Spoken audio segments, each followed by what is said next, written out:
എൻ്റെ നാട് തൃശ്ശൂർ ജില്ലയിലെ വടക്കാഞ്ചേരിയാണ്. തലപ്പള്ളി താലൂക്കിൻ്റെ തലസ്ഥാനമാണ്.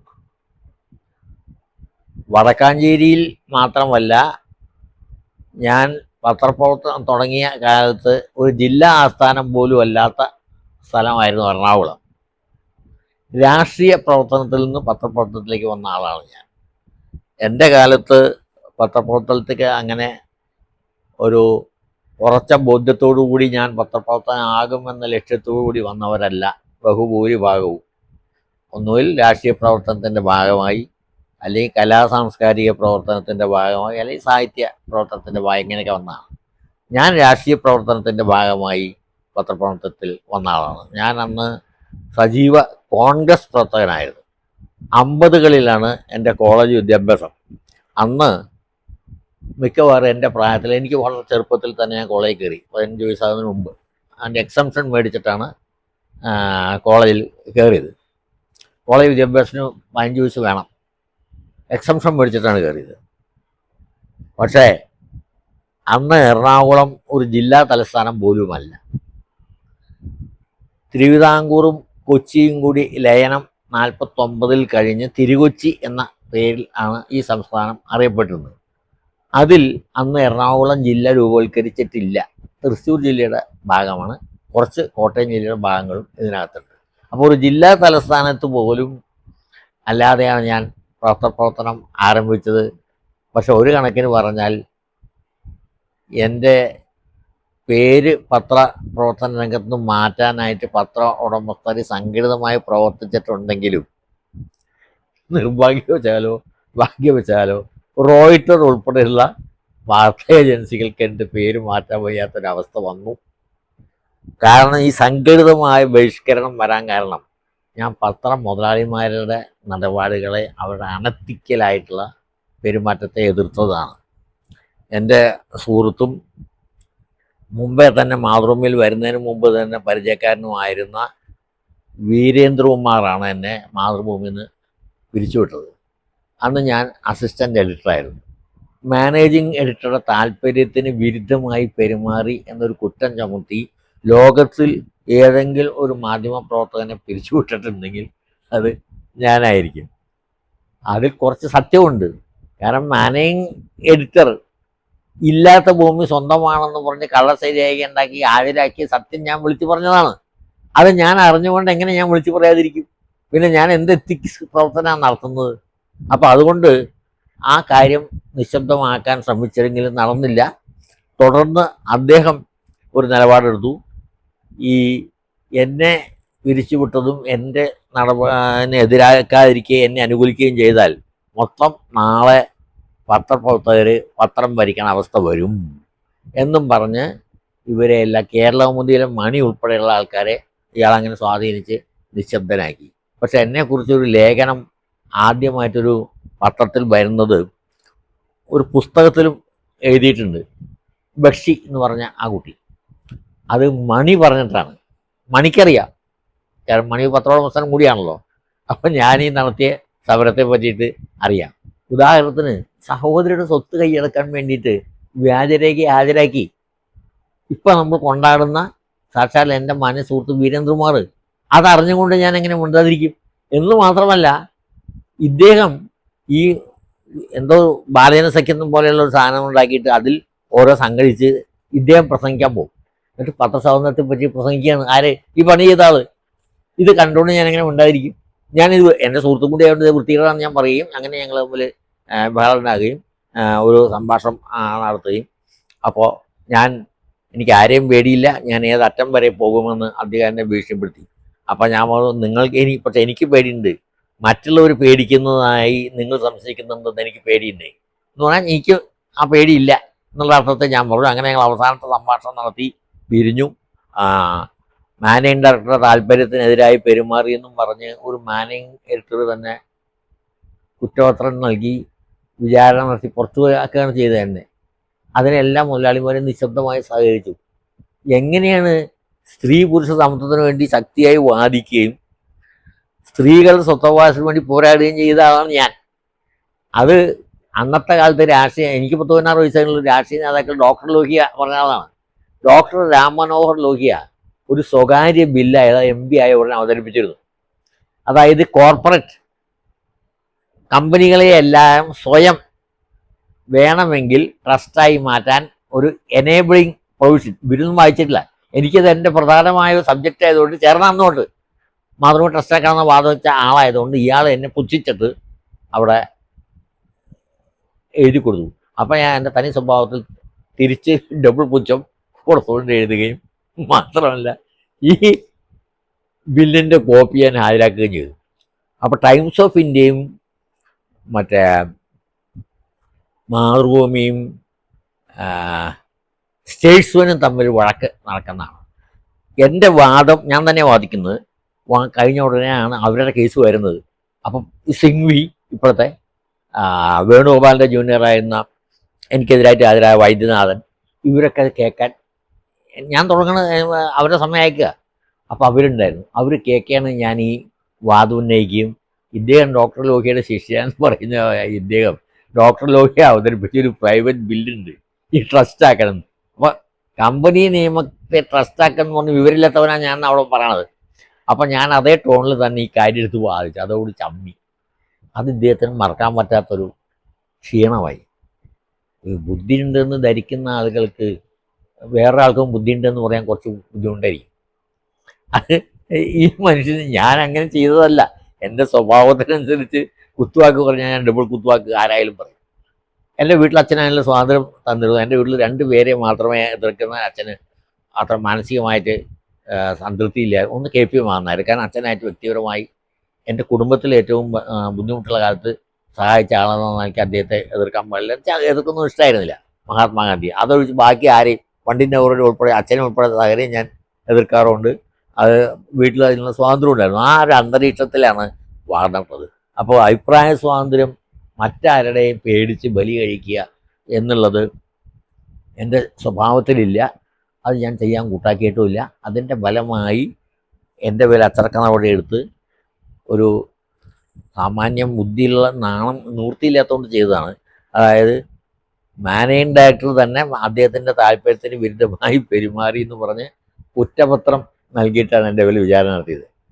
അപ്പോൾ ഞാനിപ്പോൾ പറഞ്ഞു വന്നത് മാതൃഭൂമിയിൽ നിന്ന് അങ്ങനെ മാനേജിങ് ഡയറക്ടർ താല്പര്യത്തിന് വിരുദ്ധമായി പെരുമാറി എന്ന് പറഞ്ഞ് അച്ചടക്ക നടപടി എടുത്താണ് പുറത്താക്കിയത്. അത് മാനേജിങ് ഡയറക്ടർ താല്പര്യത്തിന് വിരുദ്ധമായി എന്താ പെരുമാറിയെന്ന് ചോദിച്ചാൽ അദ്ദേഹത്തിൻ്റെ ഈ സ്വത്ത് സർക്കാർ ഭൂമി കൈയടക്കാൻ വേണ്ടി വ്യാജരേഖ ഹാജരാക്കിയെന്നാണ്. ഞാൻ പറഞ്ഞത് ശരിയാണെന്നും പറഞ്ഞ് അഫിഡവിറ്റ് സത്യവാങ്മൂലം കൊടുത്തിട്ടുണ്ട്. എല്ലാ മുതലാളിമാരുടെയും പ്രതിനിധിയായിട്ട് ഈ സുൽത്താൻ ബത്തേരിയിലെ ജില്ലാ കോടതിയിൽ. അങ്ങനെ അതുകൊണ്ടാണ് ഈ കേസ് ഇവർക്ക് മാച്ച് തേച്ചാലും പോവില്ല. ഒരു 500 കൊല്ലം കഴിഞ്ഞാലും പൊങ്ങി വരും. കാരണം പറഞ്ഞ ഒരാൾ സത്യം പറഞ്ഞതിന് ഒരു പൊതുപ്രവർത്തകനെതിരായി അയാളുടെ പേരിൽ സത്യം പറഞ്ഞതിന് പുറത്താക്കപ്പെട്ട ഒരു പത്രപ്രവർത്തകനാണ് ഞാൻ. എങ്ങനെ നിങ്ങൾക്ക് നമസ്കരിക്കാൻ പറ്റും? ഇയാൾ എന്നിട്ട് അച്ഛൻ്റെ സ്മാരകം പണിയാന്ന് പറഞ്ഞൊരു നിവേദനം കൊടുത്ത് സ്ഥലം കൈക്കലാക്കിയിട്ട് ആ അച്ഛൻ്റെ സ്മാരകം എന്നുള്ള പേര് മാറ്റിക്കളഞ്ഞു. ഒന്ന് ആലോചിച്ച് നോക്കും. അത് മാറ്റിക്കളഞ്ഞു. ഇത് ഞാൻ വിളിച്ചു പറഞ്ഞു. അതാണ് എന്നോടുള്ള ദേഷ്യം. അതുപോട്ടെ, വ്യക്തിപരം എനിക്ക് ആരോടും വ്യക്തിപരമായ ദേഷ്യമില്ല കേട്ടോ, ഇയാളോടുമില്ല. കാരണം ഇയാൾ എന്നോട് ഇങ്ങനെ നീചമായ രീതിയിൽ സംസാരിച്ചിട്ടൊന്നുമില്ല. പക്ഷെ ബാക്കിയുള്ളവരോട് നീചമായ രീതിയിൽ സംസാരിക്കും, അവരെ താഴ്ത്തിക്കെട്ടൊക്കെ ചെയ്യും. കാരണം എന്താ വെച്ചാൽ ഇദ്ദേഹത്തിന് സാമ്പത്തികമായ ശേഷിയുണ്ട്, അല്പം വായനയുണ്ട്, വിദ്യാഭ്യാസമുണ്ട്, 4-5 ഭാഷ സംസാരിക്കും. അപ്പം ആരുടെ മുമ്പിലും ഇയാൾക്കൊരു സുപ്പീരിയറിറ്റി ഉള്ളിൽ തോന്നാൻ അയാൾ പരിചയപ്പെടുന്ന ആളുമായിട്ട് പിണറായി വിജയൻ ഉൾപ്പെടെയുള്ളവരായിട്ട് നോക്കുമ്പോൾ അയാൾ അവരെക്കാൾ വലിയ ആളെന്ന് അയാൾക്ക് തന്നെ തോന്നലുണ്ട്.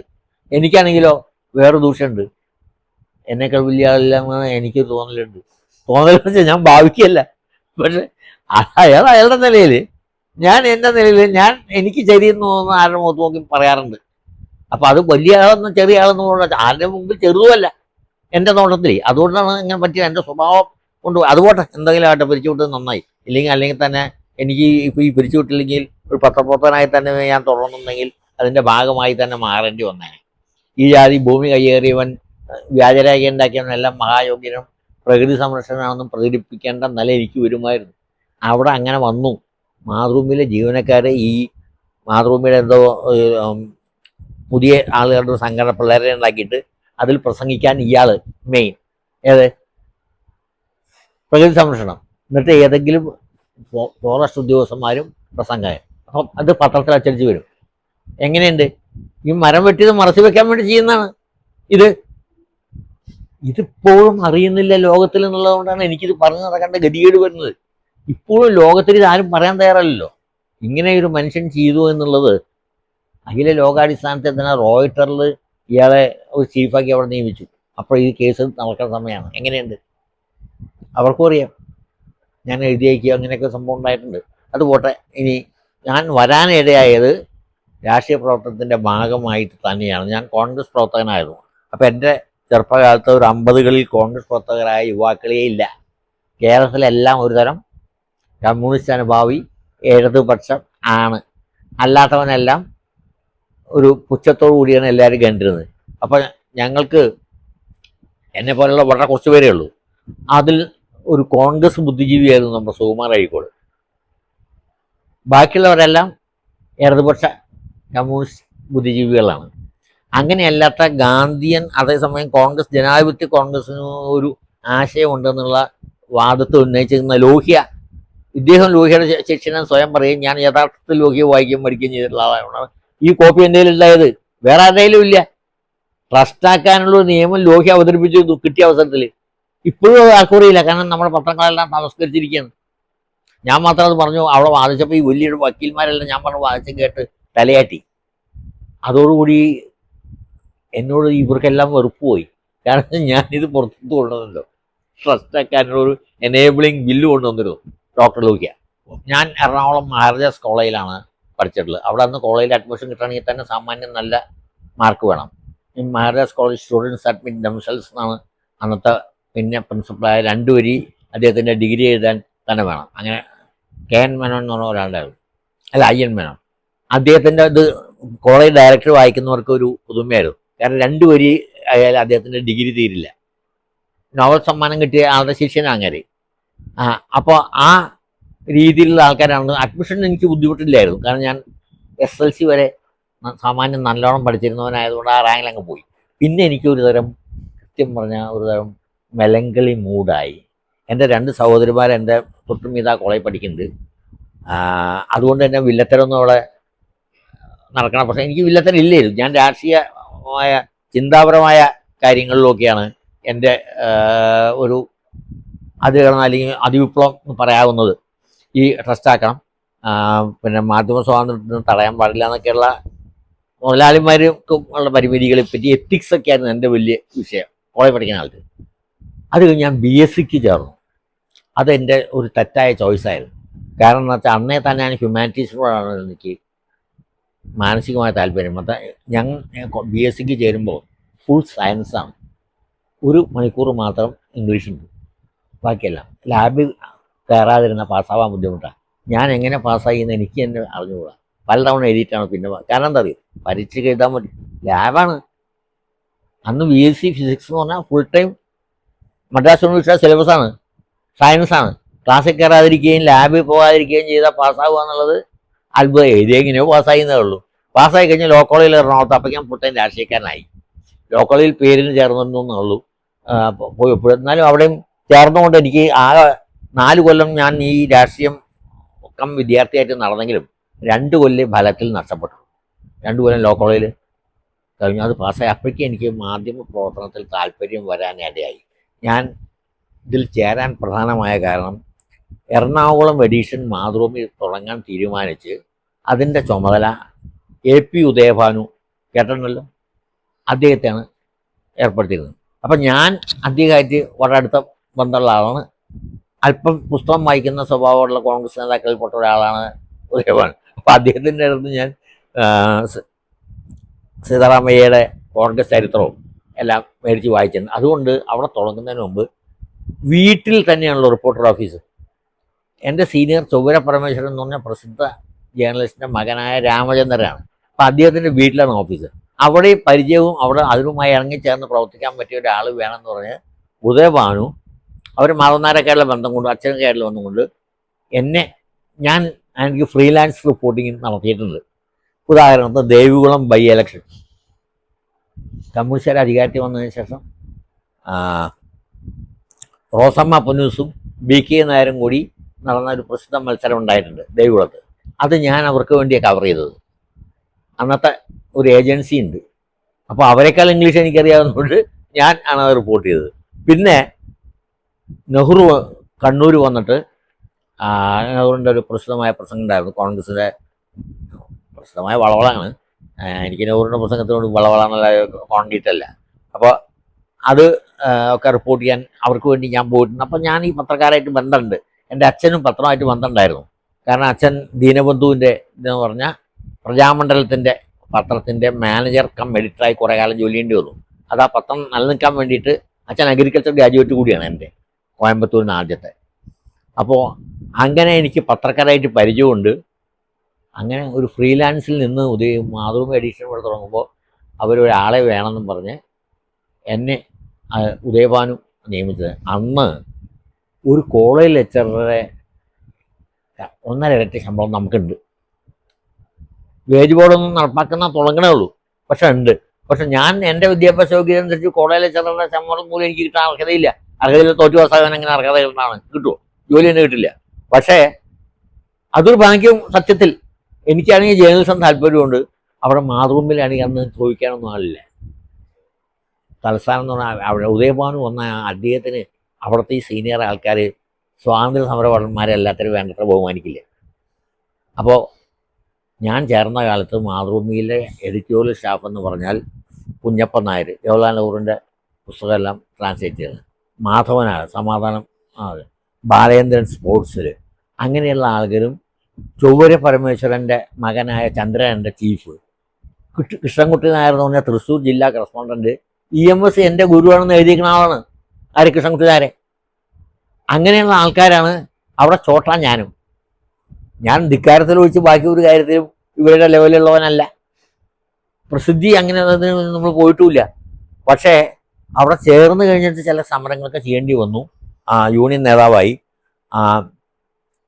ഇവരുടെ ഈ മരം വെട്ട് അതിനെതിരായിട്ട് ഇയാൾ സമരം ഒരു വശത്ത് നടത്തുകയും അതേ സമയത്ത് ഇദ്ദേഹം നമ്മുടെ പ്രകൃതി സംരക്ഷണ സമരത്തിലെ നാഴികക്കല്ലായി കണക്കാക്കപ്പെടുന്ന സൈലന്റ് വാലി സമരത്തിൽ എഡിറ്റോറിയൽ സ്റ്റാൻഡ് എടുത്തെന്താണ് അറിയുന്നത്? സൈലന്റ് വാലി പദ്ധതി വേണമെന്ന്. ഇതറിയാവുന്ന ഞാൻ എങ്ങനെ മിണ്ടാണ്ടിരിക്കും? ഞാൻ ഇത് പുറത്താക്കി, ഈ സംഭവം ഞാൻ പുറത്ത് വിട്ടു.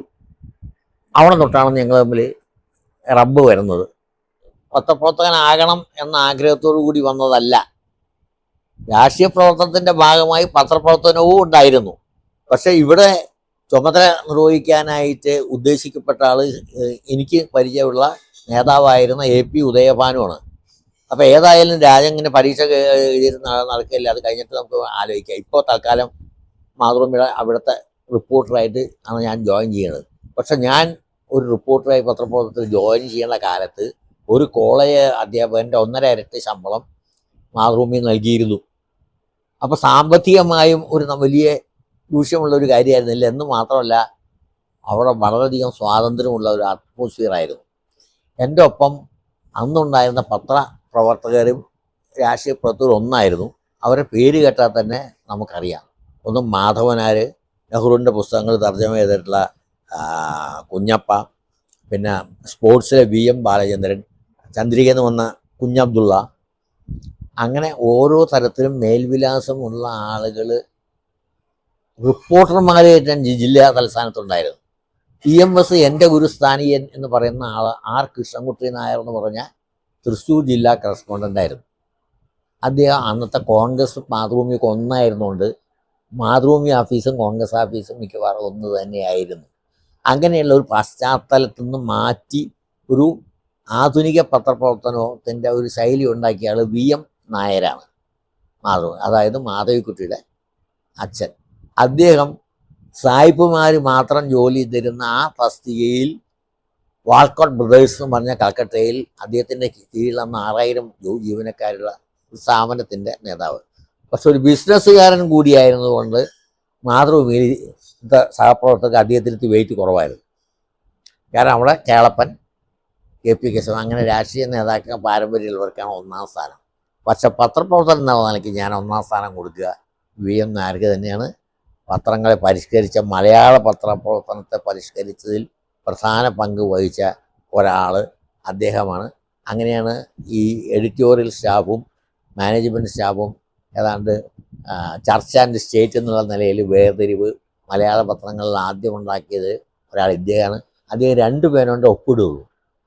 മാനേജിങ് ഡയറക്ടർ എന്നുള്ളത് ഒപ്പിടുന്നതും മാനേജിങ് എഡിറ്റർ എന്നുള്ള ഒപ്പിടുന്നതും 2 പേരുണ്ടാകും. ആ ഒരു വ്യത്യാസം, കാരണം അദ്ദേഹം സ്വയം ബിസിനസ്മാൻ ആയതുകൊണ്ട് ഇതിനെപ്പറ്റി അറിയാമായിരുന്നു. ബാക്കിയുള്ളവർക്ക് കാശ് മുടക്കുന്നവൻ എന്തും ചെയ്യാമെന്നുള്ള ഒരു ധാരണ തന്നെയായിരുന്നു. അതിന് മാറ്റം വരുത്തിയതിൽ ഒരു പ്രധാന പങ്ക് വഹിച്ചാൽ നമ്മുടെ മാധവിക്കുട്ടിയുടെ അച്ഛനായ VM നായർ തന്നെയാണ്. അദ്ദേഹത്തിന് ഈ മാനേജ്മെൻറ്റ് വിദഗ്ധൻ എന്നുള്ള നിലയ്ക്കുള്ള പേരിലുകൊണ്ട് മറ്റു നിലയ്ക്ക് പേര് അധികം അറിയപ്പെട്ടിട്ടില്ല. പ്രൊഫഷണൽ ടച്ച് കൊടുത്ത ആൾ VM നായർ തന്നെയാണ് എന്ന് തന്നെയല്ല, പല പുതുമകളും പത്രത്തിൽ ന്യൂസായിട്ട് കൊണ്ടുവരുമ്പോൾ അവിടുത്തെ യാഥാസ്ഥിക ബോധമുള്ള ആളുകൾ എന്നെപ്പോലുള്ളവരെ എതിർക്കുമ്പോൾ എനിക്ക് സപ്പോർട്ട് നൽകിയിട്ടുള്ള ഒരാളാണ് ഇദ്ദേഹം. ഉദാഹരണത്തിന് എറണാകുളം ജില്ലയിലെ 5 ജില്ലാ മേധാവികൾ ഒരേ ഘട്ടത്തിൽ സ്ത്രീകളായിരുന്നു. ജില്ലാ മെഡിക്കൽ ഓഫീസർ, അങ്ങനെയുള്ള വിദ്യാഭ്യാസം. ഇതിനെപ്പറ്റി ഞാനൊരു സ്റ്റോറി ചെയ്തു. അത് അപ്രീഷിയേറ്റ് ചെയ്യാൻ പോലും അന്നത്തെ കേശവൻ കണ്ണു കാണാതെ ഇത്തരം ദൈനംദിന കാര്യങ്ങളിൽ ഇടപെടാറില്ല. ബാക്കിയുള്ള പത്രമേധാവികൾക്ക് അതൊന്നും ഒരു ന്യൂസ് പോലും ആയിട്ട് തോന്നാത്ത കാലത്ത് ഇങ്ങനെ ഇതെ ശ്രദ്ധിക്കുകയും ഇതിന് അദ്ദേഹത്തിൻ്റെ കമൻറ്റുകൾ എഴുതി അയച്ചത് അതെൻ്റെ ഇന്ന് പോയി എന്നുള്ള സംഗതി. കാരണം ആ അദ്ദേഹത്തിൻ്റെ കത്തുകൾ സർക്കുലർ എഡിറ്റോറിയൽ സ്റ്റാഫിന് അയക്കാറുണ്ട്. അത് മാത്രം വെച്ചിട്ടുണ്ടെങ്കിൽ പത്രപ്രവർത്തനത്തിൻ്റെ ആധുനികവൽക്കരണത്തിൽ അദ്ദേഹം വഹിച്ചപ്പോൾ അങ്ങനെ തെളിവായി വയ്ക്കാമായിരുന്നു. അതിൽ ഉദാഹരണത്തിന് ഈ ഇങ്ങനെയുള്ളൊരു വാർത്ത, 5 ജില്ലാ മേധാവികൾ ഒരേ സമയം സ്ത്രീ. ആദ്യത്തെ റാങ്കിനെ കുറിച്ച്, സ്റ്റുഡൻസിൻ്റെ ആദ്യത്തെ റാങ്ക് എഴുതുന്ന ആൾ ഞാനാണ്. അത് മാതൃഭൂമിയിലാണ്. അന്നൊന്നും ആരും ചോദിക്കാനില്ലാത്തതുകൊണ്ട് നമ്മൾ ചെയ്യാണ്. ആ കുട്ടി പിന്നെ പാസ്സായി കഴിഞ്ഞ് എൻ്റെ ജൂനിയറായിട്ട് വന്ന് മനോരമയിൽ പോയ വർഗീസ് ഉണ്ട്. അതിലൊരു പരിശോധന നടത്തി.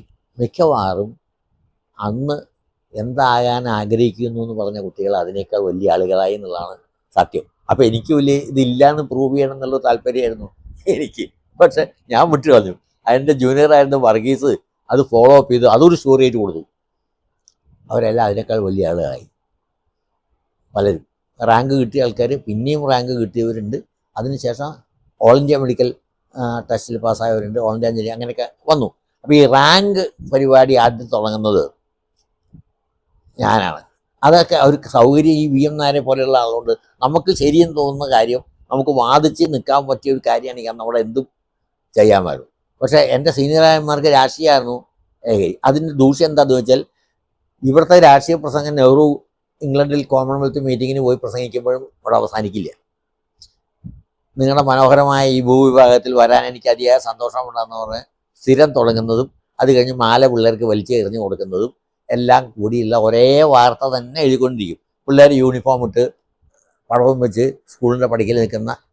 അപ്പോൾ ഒരു തവണ ഇത് റിപ്പോർട്ട് ചെയ്യാനായിട്ട് PC വേറൊരാളാണ്, PC സുകുമാരൻ.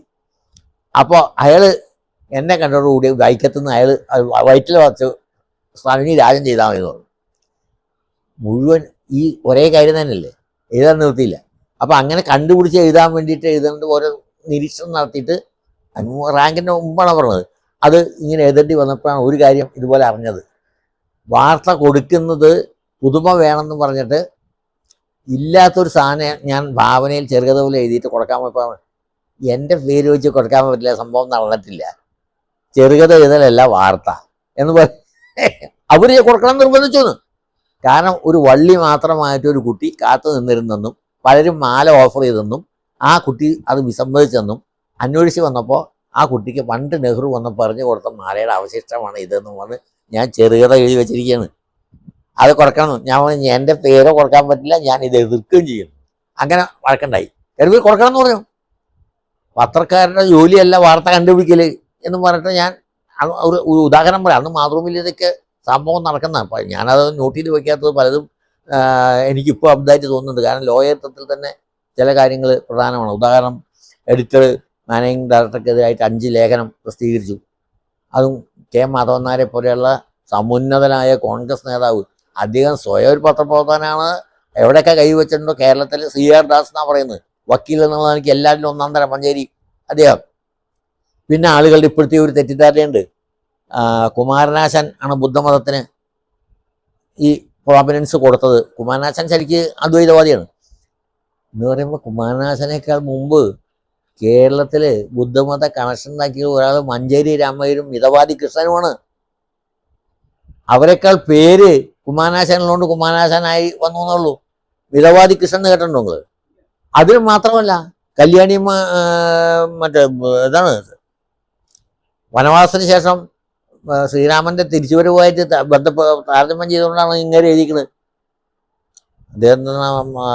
അദ്ദേഹത്തിന്റെ പേരാ ഞാൻ പറഞ്ഞുപോയി. കൃഷ്ണന്റെ പത്രത്തിൽ എഴുതിയിരിക്കുന്നത് സ്വദേശാഭിമാനിയെ പറ്റി. അങ്ങനെ സ്വദേശാഭിമാനിക്ക് മുമ്പ് തന്നെ അല്ല കുമാരനാശാന് മുമ്പ് തന്നെ ബുദ്ധമതവും കേരളത്തിലെ പ്രത്യേകിച്ച് റിസർജന്റ് കമ്മ്യൂണിറ്റിയായ ഏഴുവരും തമ്മിലൊരു ഐക്യം ഉണ്ടായിരുന്നു. നമ്മളെ മേലൂര് മൂലൂര് അദ്ദേഹത്തിന്റെ പുസ്തകമൊക്കെ അവർക്ക് വേണ്ടത്ര പ്രാധാന്യം കിട്ടിയില്ല ഈ ഇത് കാരണം. അതിനു മുമ്പ് മഞ്ചേരി രാമയ്യർ ഒരു ഭട്ടരെ, അവരെല്ലാം ബുദ്ധമതത്തെ എതിർക്കുന്ന കാലത്ത് മഞ്ചേരി രാമയ്യർ എന്ന് പറഞ്ഞ ലീഡിങ് അഡ്വക്കേറ്റും ഒക്കെ ആയാളാണ് ബുദ്ധമതത്തെ കേരളത്തിലെ ആദ്യത്തെ കണക്ഷൻ. അദ്ദേഹത്തിനെ പറ്റിയിട്ട് ഒരു മര്യാദക്കുള്ള ജീവിതം പോലും ഇവിടെ എഴുതിയിട്ടില്ല. ബ്രാഹ്മിൺസാണ് കേരളത്തിലെ ഓർത്തഡോക്സിന്റെ ഒരു ആൾക്കാർ. അവർ അഗ്രഹാരത്തിൽ പോയി കഴിഞ്ഞാൽ ഇപ്പോഴും ഫർണിച്ചറിൽ ഇരിക്കാൻ.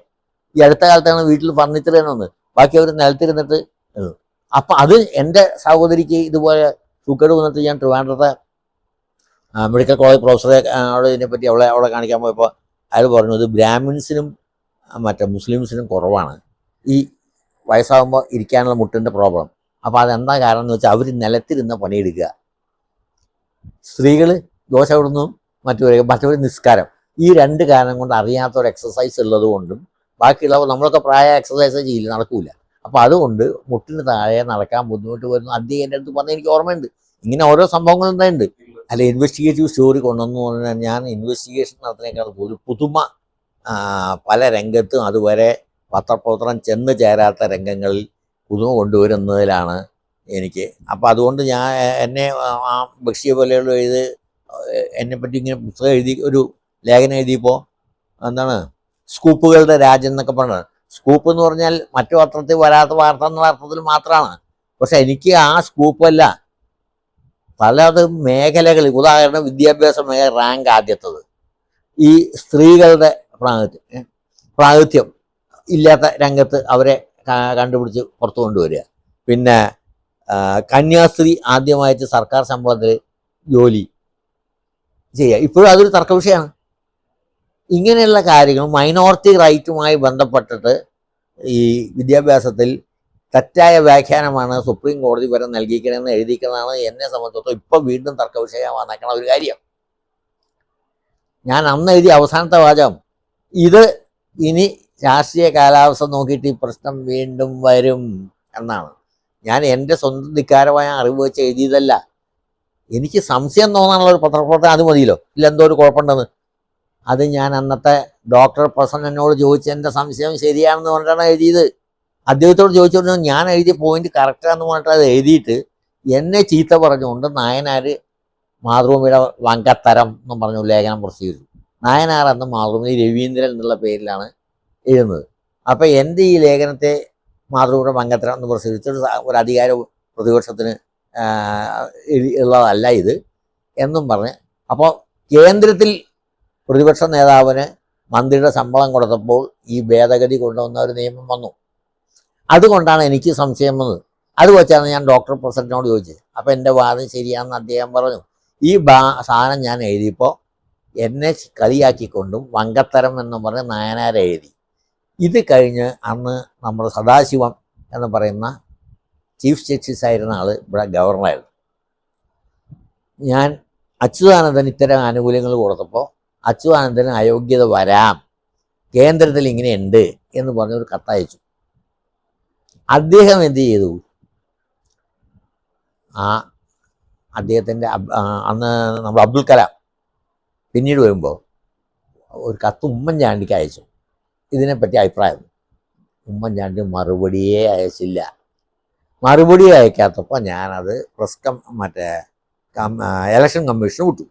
ഇലക്ഷൻ കമ്മീഷന് വിട്ടപ്പോൾ അപ്പോഴേക്കും അബ്ദുൽ കലാം വന്നിരുന്നു. അദ്ദേഹം അത് ഇലക്ഷൻ കമ്മീഷൻ്റെ അഭിപ്രായത്തിന് വിട്ടു. അങ്ങനെ അത് വന്നു.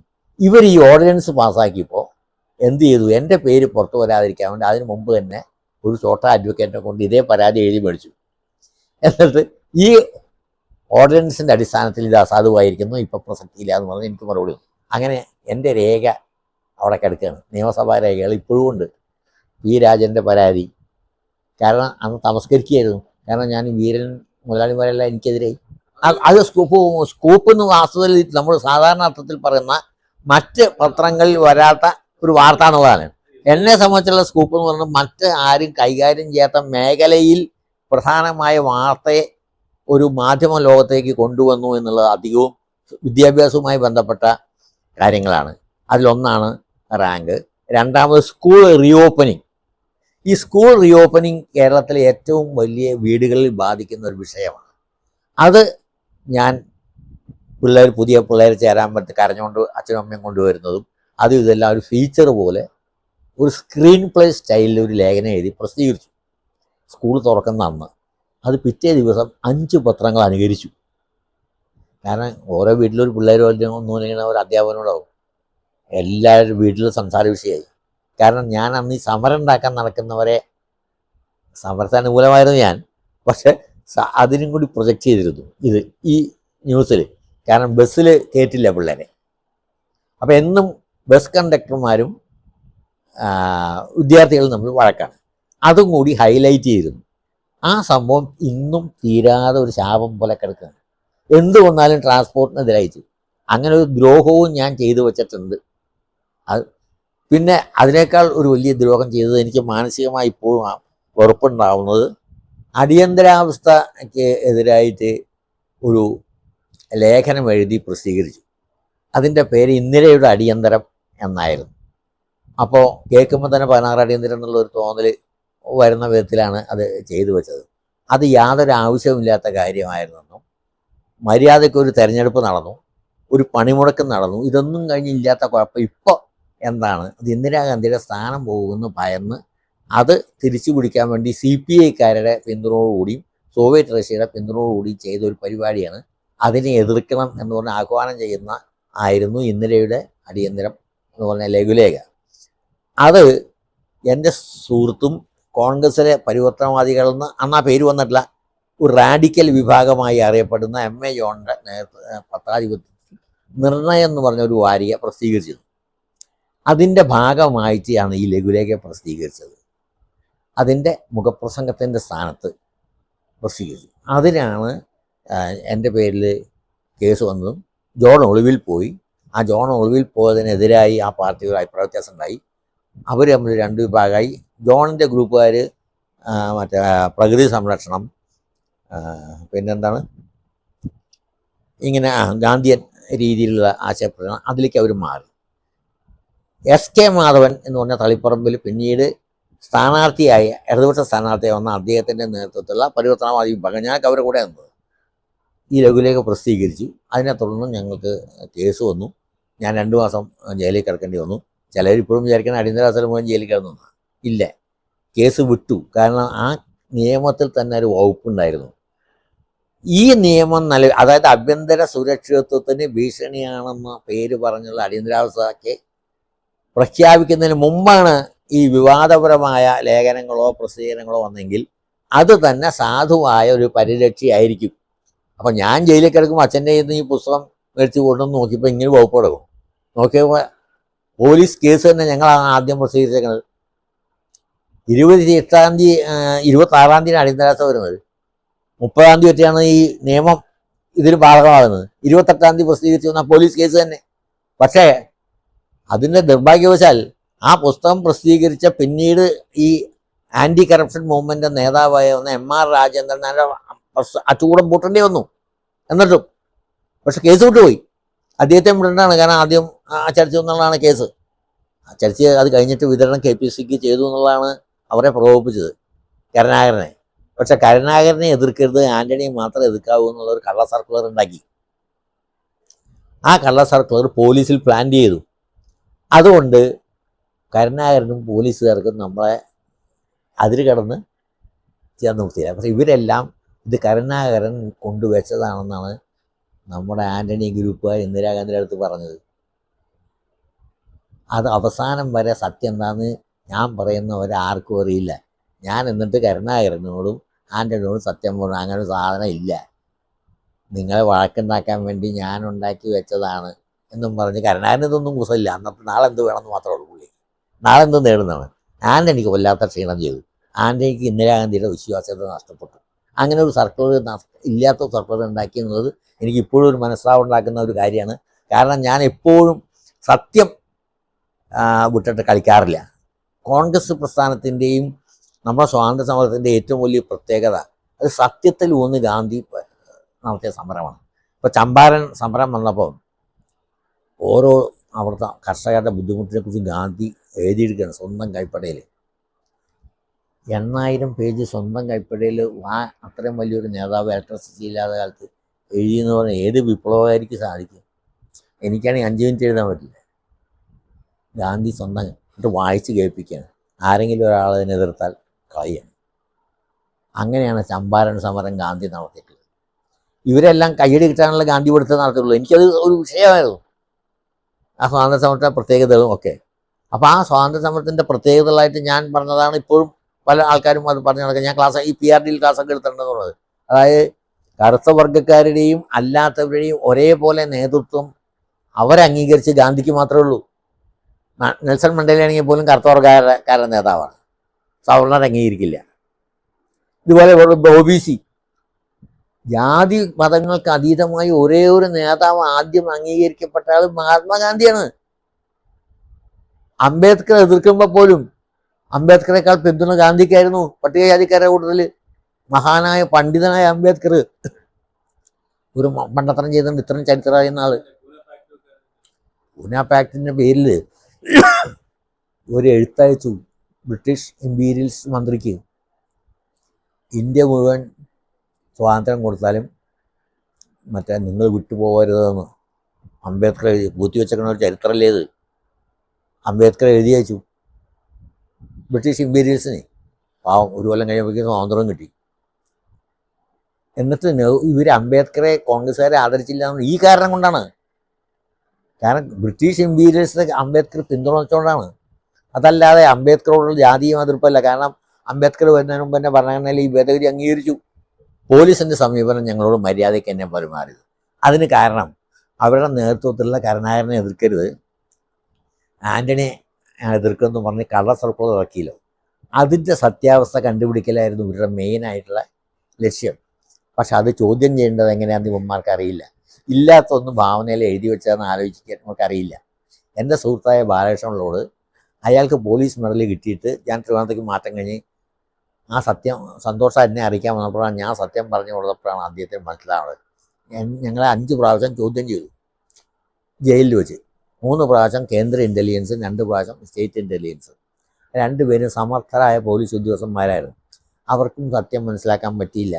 ഞങ്ങൾക്ക് 2-3 പേർക്ക് ഈ സത്യം അറിയുമായിരുന്നുള്ളൂ ഇത് വ്യാജമാണെന്നുള്ളത്. ഇതെല്ലാം കഴിഞ്ഞ് ഞാൻ പറഞ്ഞപ്പോൾ അവർക്ക് മനസ്സിലാവും. അപ്പോൾ മക്കിയവെല്ലിയൻ എന്ന് പറയാൻ പുച്ഛിച്ചിട്ട് എന്നോട് ദേഷ്യം വന്ന് സ്വർണ്ണവിടെ കിട്ടിയ ബാലകൃഷ്ണൻ്റെ വീട്ടിൽ വന്ന് ഈ സത്യം പറഞ്ഞുപോയി. ഞാൻ സത്യം അദ്ദേഹം പറഞ്ഞു. ഇപ്പം എല്ലാവർക്കും ഇപ്പോഴും സത്യാവസ്ഥ ആർക്കും പറഞ്ഞുകൂടാ. കാരണം പോലീസ് റിപ്പോർട്ട് കൊടുത്ത് ഇന്ദിരാഗാന്ധിക്ക് റിപ്പോർട്ട് കൊടുത്തത് വ്യക്തമായ ഒരു കണ്ടുപിടിക്കാൻ പറ്റിയില്ല എന്നാണ്. ബാലകൃഷ്ണനുള്ള പുറത്താണ് അയാൾ ആ ബുദ്ധി കാണിച്ചു. അതല്ലെങ്കിൽ ഇവർ സാധാരണഗതിയിൽ ഇവരൊക്കെ ആൻ്റണി അനുകൂലികളാണ്. കാരണം കപട പുരോഗമനത്തിൻ്റെ വക്താക്കളാണല്ലോ കേരളത്തിലെ എല്ലാ തണ്ടികളും, പത്രക്കാരും ഉൾപ്പെടെ. അപ്പോൾ അതാണ് ഈ ഇല്ലാത്ത പുരോഗമനം പറയാം. ജീവിതത്തിൽ നോക്കിയിട്ടുണ്ട് എത്ര കുറച്ച് പേരെ മിശ്രവിവാഹം കഴിച്ചവർ ഇല്ലല്ലോ. മിശ്രവിവാഹ സംഘം കൊണ്ട് നടന്ന പവിത്രനോട് പുച്ഛമാണ്. മിശ്രവിവാഹമല്ലേ ജാതിക്കെതിരായിട്ടുള്ള ഏറ്റവും നല്ല സംഭവം. പക്ഷെ ആരെങ്കിലും ചെയ്യാറുണ്ടോ? ചെയ്തിട്ടില്ല. അതെല്ലാം കുടുംബമാണ്. കുടുംബത്തിൽ ജാതിയും പുറത്ത് ജാതി വിരുദ്ധമാണെന്നുള്ളതാണ്. പക്ഷെ അത്രയും പുരോഗമനമുണ്ട്.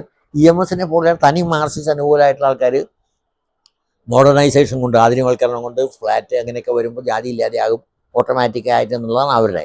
എന്നാൽ ഡോക്ടർ ലോഹിയപ്പോൾ അങ്ങനെയുള്ള ഇപ്പോഴത്തെ ലയൻകാരോ ജാതി അംഗീകരിച്ചുകൊണ്ട് മാറ്റണമെന്നാണ്. പക്ഷെ ഇപ്പോൾ ബലത്തിൽ നമുക്ക് രണ്ടിൻ്റെയും ദൂഷ്യമായി. ഇപ്പോൾ തന്നെ കണ്ടില്ലേ ഈ ജാതി സെൻസസ് എന്ന് പറഞ്ഞാൽ മുഴുവൻ ജാതിവാദികളാണ് നടത്തുന്നത്. അവനൊക്കെ ബ്രാഹ്മണനാവണമെന്നേ ഉള്ളൂ, ബ്രാഹ്മണിസത്തിനെതിരല്ല. അവന് ബ്രാഹ്മണനാവണം. സത്യം ഇങ്ങനെയല്ലേ? സത്യം. ഞാൻ മിശ്രവിവാഹം നടത്തുള്ളൂ ഞാൻ 35 വയസ്സിലെ കല്യാണം കഴിച്ചു പറയുമ്പോൾ അമ്മ അവരൊക്കെ ജാതിവാദികൾ ജാതി അനാവശ്യമായും സമരം നടത്തുന്ന ഒരു പാരമ്പര്യം കേരളത്തിലുണ്ടായിരുന്നു. എന്തിനും സർക്കാരിനെ എതിർത്ത് സമരം ചെയ്യാന്ന്. മിഡിൽ ക്ലാസ് വോട്ടർമാരാണ് ഈ കേരളത്തിലെ ബഹുഭൂരിപക്ഷം. അവർ പിള്ളേർ സ്കൂളിൽ പോയി മര്യാദയ്ക്ക് ഉദ്യോഗസ്ഥന്മാർ ജോലി ചെയ്യാൻ വന്നു എന്നുള്ളതിലെല്ലാം ആകൃഷ്ടരായിരുന്നു. കേരളത്തെ ജനങ്ങൾ ബഹുഭൂരിപക്ഷവും അടിയന്തരാവസ്ഥ അനുകൂലിച്ച് തന്നെയാണ് വോട്ട് ചെയ്തത്. അപ്പോൾ ഈ ഇത്തരം ആശയപരമായ ചില ബുദ്ധിജീവി അത്തരം കാര്യങ്ങൾ താല്പര്യമില്ല എന്നെപ്പോലെയുള്ള കുറച്ച് ആൾക്കാരല്ലാതെ ബാക്കി ഭൂരിപക്ഷവും അടിയന്തരാവസ്ഥയെ അനുകൂലിച്ചു എന്നുള്ളതാണ് സത്യം.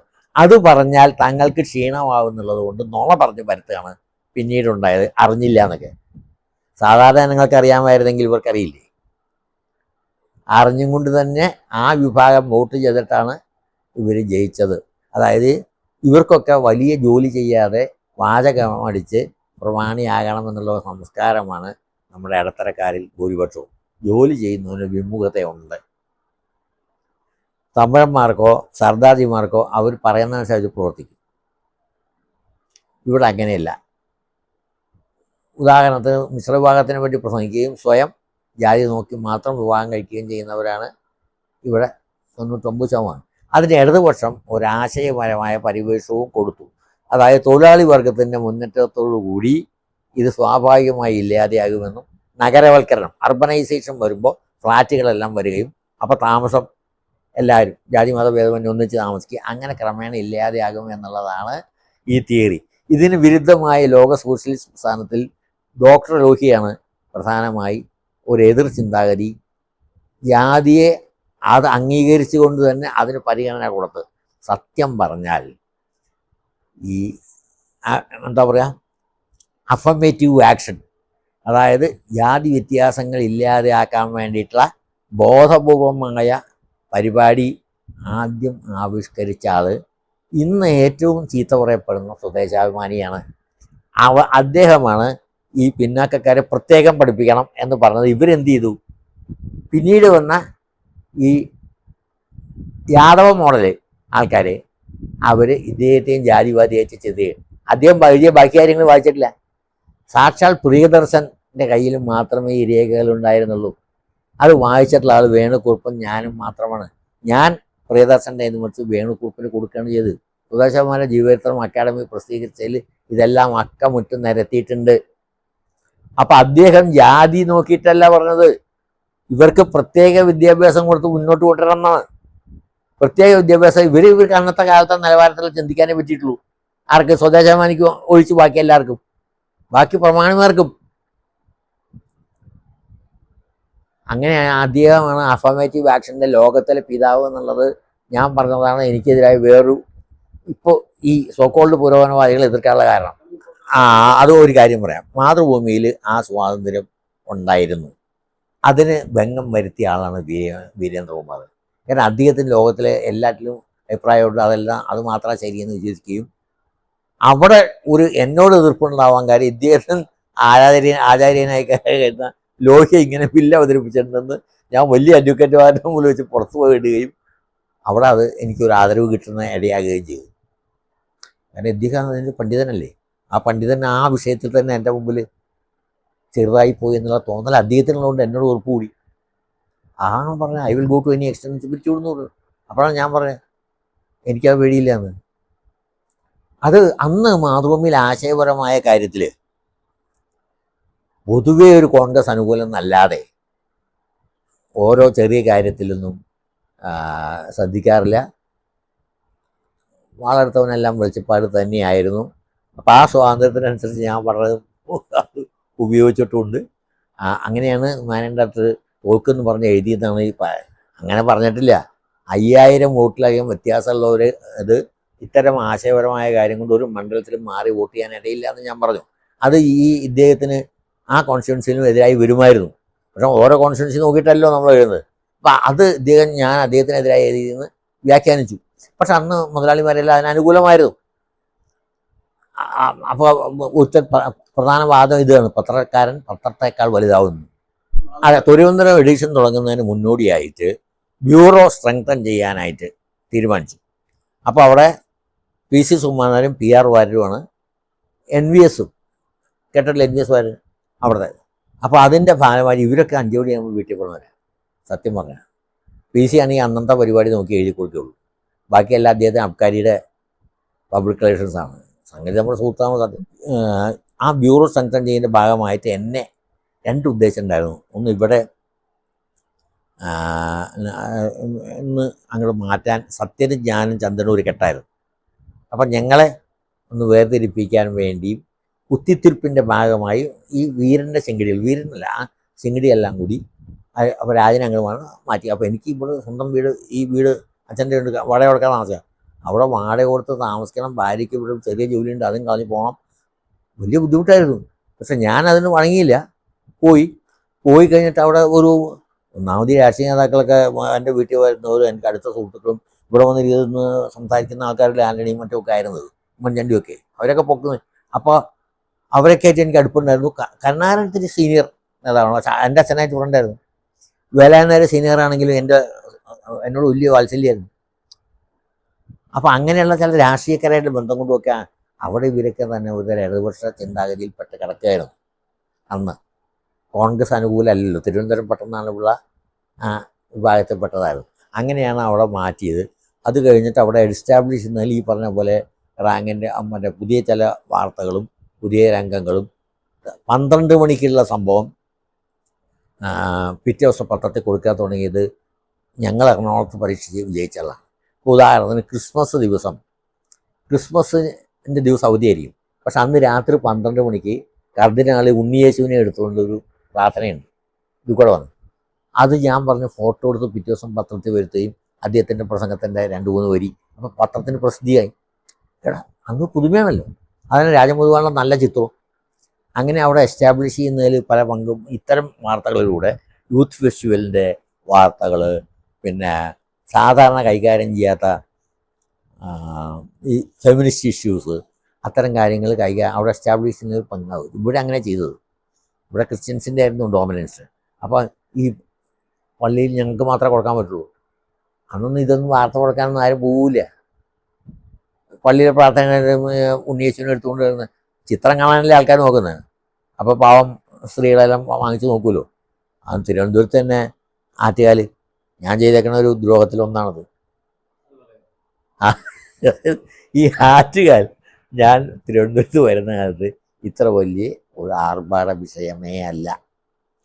പക്ഷെ പത്രത്തിന് നിരുപദ്രവമായ പ്രചരണം എങ്ങനെ വരുത്തണം എന്നുള്ള ഒരു അതിൻ്റെ ഒരു സീനിയർ ഉദ്യോഗസ്ഥൻ എന്നുള്ള നിലയ്ക്കും എനിക്ക് അതിനുള്ള ചില ഐഡിയാസ് ഉണ്ടായിരുന്നു. അതിലൊന്നാണ് ഈ ആറ്റുകാൽ. ഇപ്പം ഇന്നാണ് അത് പൂജ വെക്കാന്ന് വെച്ചാൽ തലേ ദിവസം തന്നെ ഇവർ കുടവും കിടവുമൊക്കെ ആയിട്ട് അവിടെ വന്ന് പറ്റിയ സ്ഥലം കണ്ടുപിടിക്കും. അപ്പോൾ അതുകൊണ്ട് മറ്റേ ഈ പൂജ അതിനെന്തു പറയുക, ആറ്റുകാൽ വെപ്പ് നടന്ന സാധനം പൊങ്കാല ഇടുന്നതിന് തലേ ദിവസം തന്നെ. അപ്പോൾ കൊല്ലത്തുനിന്ന് വന്ന കല്യാണിക്കുട്ടിയും തിരുവനന്തപുരത്ത് വന്ന തങ്കമ്മ പറഞ്ഞ് ഞാൻ വെച്ച് വളം കൊടുത്ത് വലുതായിട്ട് കാച്ചിപ്പോൾ പിറ്റേ ദിവസം നിങ്ങളെല്ലാം ഈ അവിടെ നിൽക്കണമല്ലോ സമയം കാത്ത്, ഇതെല്ലാം മേടിച്ച് വായിക്കണം. അങ്ങനെ പ്രചരണം കൊടുക്കുന്നതിൽ പല തന്ത്രങ്ങളും അവിടെ നിരുപദ്രവമായിട്ട് ഉള്ള കാര്യങ്ങൾ. നിരുപദ്രവ കാര്യം എന്ന് പറഞ്ഞാൽ ഉപദ്രവകായ മതമായി കണ്ടില്ലേ എന്തൊക്കെയാണ് ഈ ആറ്റുകാലിൽ ഒന്ന് കാട്ടിക്കൂട്ടുന്നത്. വഴി തീ വെക്കുന്നത് തന്നെ നിർത്തേണ്ട കാര്യമല്ലേ. ഈ തീവെപ്പ് പ്രോത്സാഹിപ്പിക്കേണ്ടതാണോ? പല ഇല്ലാത്ത അമ്പലങ്ങളിൽ പോലും ഇതാണ്. പക്ഷെ അത് ഞാൻ പറയാൻ നേരത്തെ കേൾക്കാൻ എന്നെ തെളിവ് പറയാൻ ആളുണ്ടായുള്ളൂ. മറ്റത് വലിയ സന്തോഷം. തിരുവനന്തപുരത്ത് ഇത് ഫോട്ടോ മേടിച്ച് പല കടകളിലും ഫ്രെയിം ചെയ്ത് വെച്ചിരുന്നു എൻ്റെ ഈ റിപ്പോർട്ട്. അന്ന് രാജംപൊതുവാനുള്ള കളർ പടവും ഈ തിരുവനന്തപുരത്ത് വന്ന തങ്കമ്മയും കൊല്ലത്ത് വന്ന കല്യാണിക്കുട്ടിയും എഴുത്തും IAS കാരിയും എല്ലാം മറ്റവരും കൂട്ടുകാരിയും ഒന്നിച്ചിരിക്കുന്നതും എല്ലാം ഞാൻ പെരുപ്പിച്ച് തട്ടിയില്ലായിരുന്നു. ആ പുകയിൽ കണ്ണ് കാണാതെല്ലാം ദേവിയുടെ ഇതിലൊന്നാവും എന്നൊക്കെ പറഞ്ഞു. എനിക്ക് തീരെ ഞാൻ ഭക്തിയുള്ളവനല്ല, ആയിരിക്കും വയ്ക്കണം ഭക്തി. പക്ഷേ അത് അങ്ങനെ അവിടെ പ്രചരണം നടന്നതിൽ ഈ ആറ്റുകാൽ പൊങ്കാലയെ കൊണ്ടുവരുന്നതിൽ ഒരു പ്രധാന പങ്ക് വരും. നല്ലതും ചീത്തയെന്ന് ചോദിച്ചാൽ നിരുപദ്രവം എന്ന് ഞാൻ പറഞ്ഞത് ഉപദ്രവമായി തീർന്നിരിക്കുകയാണ്. ഒരിക്കലും പ്രോത്സാഹിപ്പിക്കപ്പെടേണ്ട ഒരു കാര്യമല്ല ഈ പെരുവഴിയിലെ പൊങ്കാല. തീക്കളിയാണ്. അത് ശരിയായ ഒരു കാര്യമല്ല. തീക്കളിയിൽ സാരി കൊണ്ട് പിടിച്ച് പുള്ളി കേസ് വേറെയുണ്ട്. അത് അതിൻ്റെ പിറ്റേ ദിവസം ഒരു ഇത്രയും അപ്പവും കിപ്പും ഒക്കെ ആയിട്ട് ആറ്റുകാലത്തെ ട്രസ്റ്റിലെ നായന്മാർ കൊണ്ടുവന്ന് അവിടെ ഞങ്ങളുടെ ഓഫീസ് മുംബൈ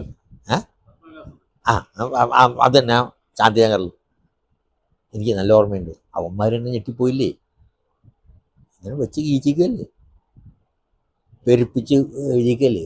ഭക്തി അത് എനിക്ക് ഭക്തിയില്ല. പക്ഷെ നമ്മൾ പത്രപ്പാരെന്നുള്ള എനിക്ക് ഭക്തിയില്ലെങ്കിലും നമുക്ക് ഉണ്ടാക്കേണ്ടി വരും. ചിലപ്പോൾ നമുക്ക് കണ്ട് സൗന്ദര്യം തോന്നിയില്ലെങ്കിലും ആളുകൾക്ക് തോന്നുന്നില്ല എന്ന് വയ്ക്കാൻ പറ്റുമോ? ഇല്ലല്ലോ. അപ്പോൾ അങ്ങനെ പത്രക്കാരെന്നുള്ള എനിക്ക് കുറച്ചൊരു ഇതുണ്ടല്ലോ, അത് ചെയ്തു. അതിലൊരു പ്രധാന പങ്ക് വഹിച്ചു. പ്രധാനമല്ല, ഞാൻ തന്നെ ആ പങ്ക് വഹിച്ചത്. പിന്നെ എല്ലാവരും അനുകരിച്ചു. 2-3 ഒന്ന് സ്കൂൾ ഓപ്പണിങ്, ഒന്ന് ഇതെല്ലാം രാഷ്ട്രീയ ലേഖനം വരുന്നതിന് മുമ്പ് തിരുവനന്തപുരത്ത് സ്ഥാപിക്കുന്ന പ്രധാനത് നമ്മുടെ സൂര്യ ഫെസ്റ്റിവലാണ്. സൂര്യ ഫെസ്റ്റിവല് പ്രധാനപ്പെട്ട അഖിലേന്ത്യാ കലാകാരന്മാർ പങ്കെടുക്കുന്നത് രാത്രി 10-12 മണി അവസാനിക്കുക. അതിനെ പറ്റിയിട്ടുള്ള നിരൂപണപരമായ റിപ്പോർട്ട് പിറ്റേ ദിവസം പത്രം മാതൃഭൂമിയിൽ മാത്രമേ വരും. അപ്പോൾ 10,000-2000 മെമ്പർമാർ അന്നേ ഉണ്ട്. അവർക്ക് മാതൃഭൂമിയിൽ മാത്രമേ വരികയാണ് ഇന്ന്. അങ്ങനെ ഉദാഹരണത്തിന് സോണാൽ മാൻസിങ്ങിൻ്റെ നൃത്തം, ഓഡിസി, പിന്നെ പ്രസിദ്ധ നർത്തകിയായിട്ടുള്ള അപ്പോൾ എനിക്കിത് വായിച്ചിട്ട് മറ്റേ അവർ തന്നെ ഇംഗ്ലീഷിൽ പറഞ്ഞ് കേൾപ്പിച്ചിട്ട് വളരെ നന്നായിട്ടുണ്ടെന്ന് അവർ പറഞ്ഞതായിട്ട് ഞാൻ അറിഞ്ഞു. എനിക്കറിഞ്ഞിട്ടല്ല, നമ്മുടെ ലളിതാംബികയുടെ സഹോദരൻ നടരാജൻ എന്ന് പറഞ്ഞൊരു എഞ്ചിനീയർ ഉണ്ടായിരുന്നു. ലളിതാംബികയല്ലേ ചീഫ് സെക്രട്ടറി ആയിരുന്നു. അയാൾ എൻ്റെ ഫ്രണ്ടാണ്. അയാൾക്ക് കലയും സാഹിത്യമായിട്ട് നല്ല ബന്ധമുണ്ട്. ഞാൻ അയാളോട് ചോദിച്ചിട്ടും അവർ തന്നെ ഇറക്കിയ ലീഫ്ലെറ്റ് ഒന്ന് കോപ്പി അടിച്ചിട്ടാണ് ഞാൻ എഴുതി വെക്കണത്. അപ്പം നല്ല വിവരമുള്ള ആളാണ് അവർ പറയുന്നത്. ഇതല്ലേ പത്രക്കാർ പറ്റിക്കുന്നത്. ആരെ ഈ സ്ത്രീയുടെ പേര് ഞാൻ പോയി, ഒരു ഫേമസ് ആണ്, ഡോക്ടറേറ്റ് ഉള്ള സ്ത്രീയാണ്. അത് തന്നെ പത്മ സുബ്രഹ്മണ്യത്തിൻ്റെ ഈ റൈറ്റപ്പോൾ കൂടി മറ്റേ സൂര്യ ബുദ്ധിജീവികളെല്ലാം എൻ്റെ ആരാധകരായി. അവർക്ക് തന്നെ അറിഞ്ഞുകൂടായത് അവരുടെ ലീഫ്ലെറ്റ് കോപ്പി ഞാൻ ചെയ്തതാണെന്നും പിന്നെ ബാക്കിയെല്ലാം നടരാജൻ്റെ. പത്രക്കാർക്ക് അത്ര അറിഞ്ഞാൽ മതിയല്ലോ. മറ്റേ ഭരതനാട്യം എന്ന് പറയുമ്പോൾ തിന്നാനുള്ള സാധനമല്ല, അതൊരു നൃത്തമാണെന്നെങ്കിലും അറിയണ്ടേ. അത്ര അറിഞ്ഞാൽ മതിയല്ലോ. ബാക്കിയിപ്പോൾ രാഷ്ട്രീയമാണെന്ന് പറഞ്ഞാൽ കുറച്ച് ഭരതനാട്യമൊക്കെ എനിക്ക് സാധാരണക്കാരെക്കാൾ കുറച്ചുകൂടി കൂടുതൽ അറിയാമെന്ന് പറയാം. ബാക്കി കലയെങ്കിലേക്ക് എനിക്കെന്താ അറിയുന്നത്? നമ്മളിങ്ങനെ പണ്ട് മുതലേ ഇതിലൊക്കെ കാണാൻ പോവുകയും ഞാൻ സ്പോർട്സ് കവർ ചെയ്തിട്ടുണ്ട്. സന്തോഷ് ട്രോഫി ഞാൻ കവർ ചെയ്തിട്ടുണ്ട്. ആദ്യമായിട്ട് നമ്മുടെ കേരളത്തിന് സമ്മാനം കിട്ടുമ്പോൾ ക്യാപ്റ്റൻ മണിയുടെ ഞങ്ങളാണ് ആദ്യമായ ഒരു ഫുട്ബോൾ ടീമിന് ഒരു പ്രസ് ക്ലബ്ബിൽ സ്വീകരണം കൊടുത്തിരിക്കുന്നത്. അന്നുകൂടെ ഞാൻ ഭാരവാഹിക്കൊന്നുമില്ലെങ്കിൽ ഞാൻ പറഞ്ഞതിനപ്പുറം ആരും ഒന്നും ചെയ്യാറില്ല. ഈ എറണാകുളം പ്രസ് ക്ലബ്ബിൻ്റെ സ്ഥാപക സെക്രട്ടറിയാണ് ഞാൻ. മണിയുടെ ടീമിന് ഞങ്ങൾ സ്വീകരണം കൊടുത്തു. അവർ തന്നെ അതം വിട്ടുപോയി.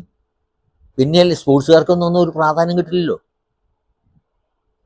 ആകെ ഈ വായത്തുന്ന രാഷ്ട്രീയം പറയുന്നതും പണ്ഡിറ്റ് നെഹ്റുവിൻ്റെ അത് വളവള പോലെയുള്ള നിങ്ങളുടെ മനോഹരമായ ഈ ഭൂപ്രദേശത്ത് വരാൻ എനിക്ക് അതിയായ സന്തോഷമുണ്ട് തുടങ്ങി സ്ഥിരം പരിപാടിയും.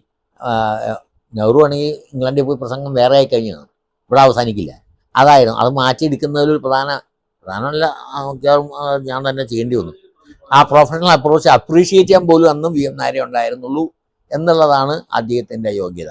അത് കൊണ്ടുവരുന്നതിൽ ഒരു ട്രിവാൻഡ്രം അഡീഷണൽ എസ്റ്റാബ്ലിഷ് ചെയ്യുന്നതിലും ഒരു നാലപ്പാട് വന്നപ്പോൾ അത് ഫ്രീ ഉണ്ടായിരുന്നു. നാലപ്പാട് വന്നപ്പോൾ ഈ എസ്റ്റാബ്ലിഷ്ഡ് ആയിട്ടുള്ള അവർക്കെതിരായിട്ട് നാലപ്പാടിനെ കൊണ്ടുവന്ന് VPR ഒതുക്കുക എന്നുള്ളതും അതിൻ്റെ ഒരു ഭാഗമായിരുന്നു. കാരണം VPR വീരനെയും കടത്തി വെട്ടിയിട്ട് ഒരു KTCക്കാരൊക്കെയായിട്ട് ആ ബന്ധം കൊണ്ട് അദ്ദേഹത്തിൻ്റെ ഒരു ഏകാധിപത്യം പോലെ അവിടെ ഉണ്ടായിരുന്നു. മാതൃഭൂമിയുടെ ട്രഡീഷൻ അനുസരിച്ചാണെങ്കിൽ പഴയ ആൾക്കാർക്ക് സ്വാതന്ത്ര്യ സമരപടന്മാർക്കാണ് അംഗീകാരം. അപ്പം നാലപ്പാടിനെ കൊണ്ടുവന്ന് നാലപ്പാട് ഇവിടെ ഹോൾഡ് കിട്ടാൻ വേണ്ടി നാലപ്പാട് കുടുംബത്തിൻ്റെ ഉള്ള ഷെയറുകൾ അദ്ദേഹത്തെ ഇവിടെ നിന്ന് ഒഴിവാക്കുന്ന ലക്ഷണം കണ്ടപ്പോൾ അദ്ദേഹം ടൈംസിന് വിറ്റു. അതിനെതിരായി വീരൻ ഒരു ഭൂകമ്പം ഉണ്ടാക്കി. അർത്ഥമില്ല, ഇവർ വാങ്ങിച്ച പോലെ തന്നെ അയാളും വാങ്ങിക്കുള്ളൂ. ഇവർ KTCക്കാർ വാങ്ങിക്കാൻ അർഹതയുള്ള പോലെ തന്നെ നാലപ്പാടിനും. അത് ഞാൻ നിങ്ങളെ വാദം ശരിയല്ല എന്ന് ഉള്ള നിലപാടാണ് എടുത്തത്. അതിനകത്തൊരു വിധിയും വന്നു. ഈ ഷെയർ കൈയെടുക്കാൻ KTCക്കാർ അവിഹിത മാർഗങ്ങൾ വേറൊരു കമ്പനിയിൽ സ്വീകരിച്ചതിനെ പറ്റിയിട്ട് നമ്മുടെ ഹൈക്കോടതി ഒരു വിധിയുണ്ടായിരുന്നു. അത് ഞാൻ സന്ദർഭവശാലം എടുത്തു വെച്ചിരുന്നു. അപ്പോൾ ഇവർ ഞാൻ അന്നൊന്നും എതിർത്തിട്ടില്ല എന്ന് പറഞ്ഞപ്പോൾ ഞാൻ അന്ന് എതിർത്ത് എൻ്റെ രേഖ എടുത്ത് ഞാൻ ഹാജരാക്കി. അപ്പോൾ ചമ്മി. പുറമെ ഈ ട്രസ്റ്റ് ആക്കണമെന്ന് വീരേന്ദ്രകുമാർ എഴുതിയിട്ടുള്ള മറ്റേ ബില്ലിൻ്റെ കോപ്പിയും അവിടെ വാദിക്കുമ്പോൾ ഞാൻ വിതരണം ചെയ്തു. അപ്പോൾ എന്തോ കാരണവശാലല്ല, എന്തോ ഇവൻ ബുദ്ധിപരമായി നമ്മളെ വധിക്കാൻ തയ്യാറായിട്ടുള്ളവനാണെന്നുള്ളൊരു ധാരണ ഉണ്ടാവുകയാണ്. എനിക്ക് സ്ഥായിയായ ഭാവം മടിയാണ്. അന്നും അതെ ഇന്നും അതെ. ഒരു കാര്യം ചെയ്യാൻ തീരുമാനിച്ചാൽ ഒരു മാസം കഴിയും, നാളെ ചെയ്യണമെന്ന് പറഞ്ഞാൽ 1 മണിക്കൂർ, അങ്ങനെ. അല്ലാണ്ട് എനിക്ക് താല്പര്യമുള്ള വിഷയങ്ങൾ അത് ലോകം നന്നാക്കുന്ന രാഷ്ട്രീയമൊക്കെയാണ്. ഈ കോളേജ് പഠിക്കുന്ന കാലത്ത് കുറച്ച് ഈ ആധ്യാത്മിക ചിന്തയും ഉണ്ടായിരുന്നു. ആധ്യാത്മികം എന്ന് പറഞ്ഞാൽ അസ്തിത്വവാദം, അതിൽ ഒരു പ്രധാന പങ്ക് വഹിച്ചിട്ടുണ്ട്.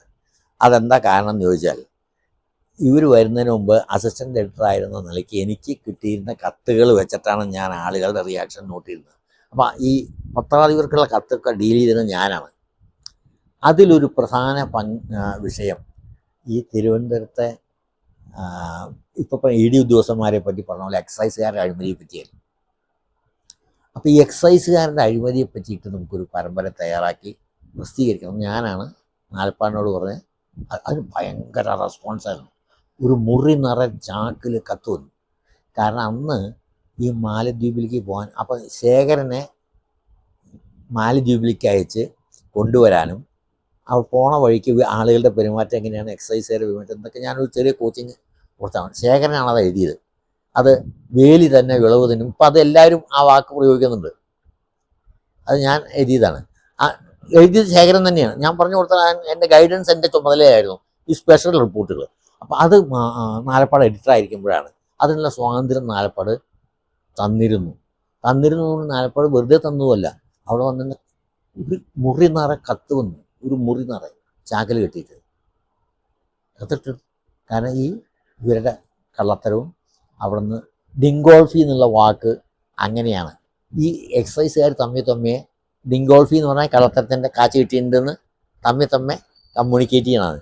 അപ്പോൾ ഞങ്ങൾ ഡിങ്കോൾഫി എന്ന് പറഞ്ഞിട്ടാണ് ഇത് എഴുതിയത്. അത് ഭയങ്കരമായ ബൂസ്റ്റ് കിട്ടി ട്രിവാൻഡ്രത്ത്. കാരണം പലരും അവിടെ ജോലി ചെയ്യുന്ന ആൾക്കാരും ഈ ഇവരുടെ അഴിമതിയെപ്പറ്റി, അത് അഴിമതി വിരുദ്ധനായ ഒരാളായിരുന്നു അടൂർ ബാസിയുടെ സഹോദരൻ. അപ്പം ഞാൻ എങ്ങനെയാണ് ചെയ്യേണ്ടതെന്ന് ശേഖരനോട് പറയുന്നു. ഏത് സ്റ്റാഫിൽ 100% കള്ളന്മാരായിരിക്കില്ല. അപ്പോൾ അവിടെ കള്ളത്തരത്തിനെതിരായ ആരാന്ന് താൻ ആദ്യം കണ്ടുപിടിക്കണം. എന്നിട്ട് അവനെ സേവ വിളിച്ചിട്ട് കാര്യങ്ങളെല്ലാം മനസ്സിലാക്കി തരണം അവന്. അങ്ങനെയാണ് ശേഖരൻ ഇവിടെ ആൾ മാറി ക്യൂവിൽ നിന്ന് പോയതും ഡിങ്കോൾഫി എന്നുള്ള വാക്കും എല്ലാം ചേർത്ത് ഭയങ്കരമായ ബൂസ്റ്റ് കിട്ടിയിട്ടുണ്ട് മാതൃഭൂമിക്ക് ആ കള്ളക്കടത്ത് ലേഖനം. ഒന്നത്. പിന്നെ ജയിലിലെ കൈക്കൂലി, അത് ഞാൻ തന്നെ ചെയ്താൽ ഞാൻ ജയിലിൽ കയറുന്നതുകൊണ്ട് എനിക്ക് എൻ്റെ അനുഭവമുണ്ട്. അപ്പോൾ ഇവന്മാർ ഈ ജയിലിലെ ഭക്ഷണം വെട്ടിക്കും. ചെറ്റത്തരം എന്ന് പറഞ്ഞ ഇവന്മാരെ പോലെ ചെറ്റകൾ, സർക്കാർ ഉദ്യോഗസ്ഥന്മാർ തന്നെ പൊതുവെ ചെറ്റകളാണ്. അതിന് പുറമെ ഈ കൈക്കൂലി മാത്രമല്ല, ചിലവർക്ക് ഗുരുവായൂർ പോകാനുള്ള ചിലവ്. ഈ ഇവരുടെ ഉദ്യോഗസ്ഥന്മാരില്ലേ, കുടുംബസമേതം ഈ കൈക്കൂലിക്കാരുടെ അവരെ കൊണ്ട് കാറെടുപ്പിച്ചിട്ട് ഗുരുവായൂർ താമസം, അവിടുത്തെ അതെല്ലാം അവർ വഹിക്കും. ബാക്കി കൈക്കൂലിയിൽ മുതലാക്കും. ചിലവർക്ക് സ്വർണം, ഇന്നത്തെ പോലെ മറ്റേ ഈ ബാക്ക് പരിപാടി തുടങ്ങിയിട്ടില്ല അത്ര. പക്ഷെ ഇങ്ങനെയുള്ള കാര്യങ്ങൾ, 2 കാര്യം പ്രധാനമായിട്ട് വന്നത്. ഒന്ന് ജയിൽ പരിഷ്കാരം, പിന്നൊന്ന് ഈ എക്സൈസ് കൈക്കൂലി. ജയിൽ പരിഷ്കാരത്തെ പറ്റിയിട്ട് വരാൻ കാരണം ജനതാ ഗവൺമെൻറ് കേന്ദ്രത്തിൽ വന്നതോടുകൂടി ഈ ജയിലിലെ തീഹാർ ജയിലിലെ മറ്റോടത്തെ മർദ്ദനങ്ങളെ പറ്റിയിട്ടൊക്കെ ഒരു ന്യൂസുകൾ ധാരാളം വന്നു. VPR ആണെങ്കിൽ ഡൽഹിയിൽ നിന്ന് വന്ന ഒരാൾക്ക് VPRയുടെ മനസ്സിൽ അതുപോലെയുള്ളൊരു ആശയം തന്നെയായിരുന്നു. അതായത് ഇവിടുത്തെ മർദ്ദനം എന്തൊക്കെയുണ്ടെന്നാണ്. അപ്പോൾ ഞാൻ ജയിലിൽ കിടന്ന ആളായതുകൊണ്ട് എനിക്ക് അതിനെപ്പറ്റി അറിയാം എന്നുള്ളതാണ്. സത്യം പറഞ്ഞ കേരളത്തിൽ ജയിലിൽ യാതൊരു മർദ്ദനവുമില്ല. ജയിലിൽ കിടന്ന് അവരുടെ പരിപാടിക്ക് എതിർത്താലല്ലാതെ സുഖമാണ്. ആഴ്ചയിൽ ഒരു നേരം കോഴിയിറച്ചി. ഇവൻ്റെയൊക്കെ വീട്ടിൽ കോഴിയിറച്ചിയല്ലേ ഉണ്ട്, AC അല്ലേ. സാമാന്യം കൊള്ളാവുന്ന വീട്ടിലാണ് ഞാൻ ജനിച്ചേക്കുന്നത്. എൻ്റെ വീട്ടിലൊന്നും വന്നാൽ AC ഇല്ല. വീടുകളിൽ AC വളരെ കുറവല്ലേ. എന്നിട്ട് ഇവനെ എഴുതി വെക്കണത് എങ്ങനെയാണെന്ന് വെച്ചിട്ടുണ്ടെങ്കിൽ ചൂട് കൊണ്ടിരിക്കാൻ പോയി അത് ഇത് നിൽക്കുക, അത് പോട്ടെ. അങ്ങനെ ഈ ഉദ്യോഗസ്ഥന്മാരും ഇവരെല്ലാം ഒരു ഗ്യാങ്ങാണ്. ഞാൻ വിവേകനോടും പറഞ്ഞു, മറ്റേ നാലപ്പാടിനോടും പറഞ്ഞു, VPR ആക്കുകയുള്ളൂ. VPR ഇവിടെ പരിഷ്കാരം എന്ന് പറഞ്ഞാൽ നിങ്ങൾ എഴുതരുത്, ജനങ്ങളെതിരാകുകയുള്ളൂ. കാരണം ജയിലിൽ സുഖമാണ് ഇവിടെ.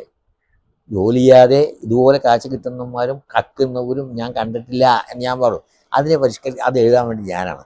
അപ്പം അന്ന് ഞാൻ ഇങ്ങനെ എഴുതുകയും എൻ്റെ അടുത്ത് നമ്മുടെ സുബ്രഹ്മണ്യം പോറ്റിയാണ് ഇതിൻ്റെ ഒരു അധികാരി.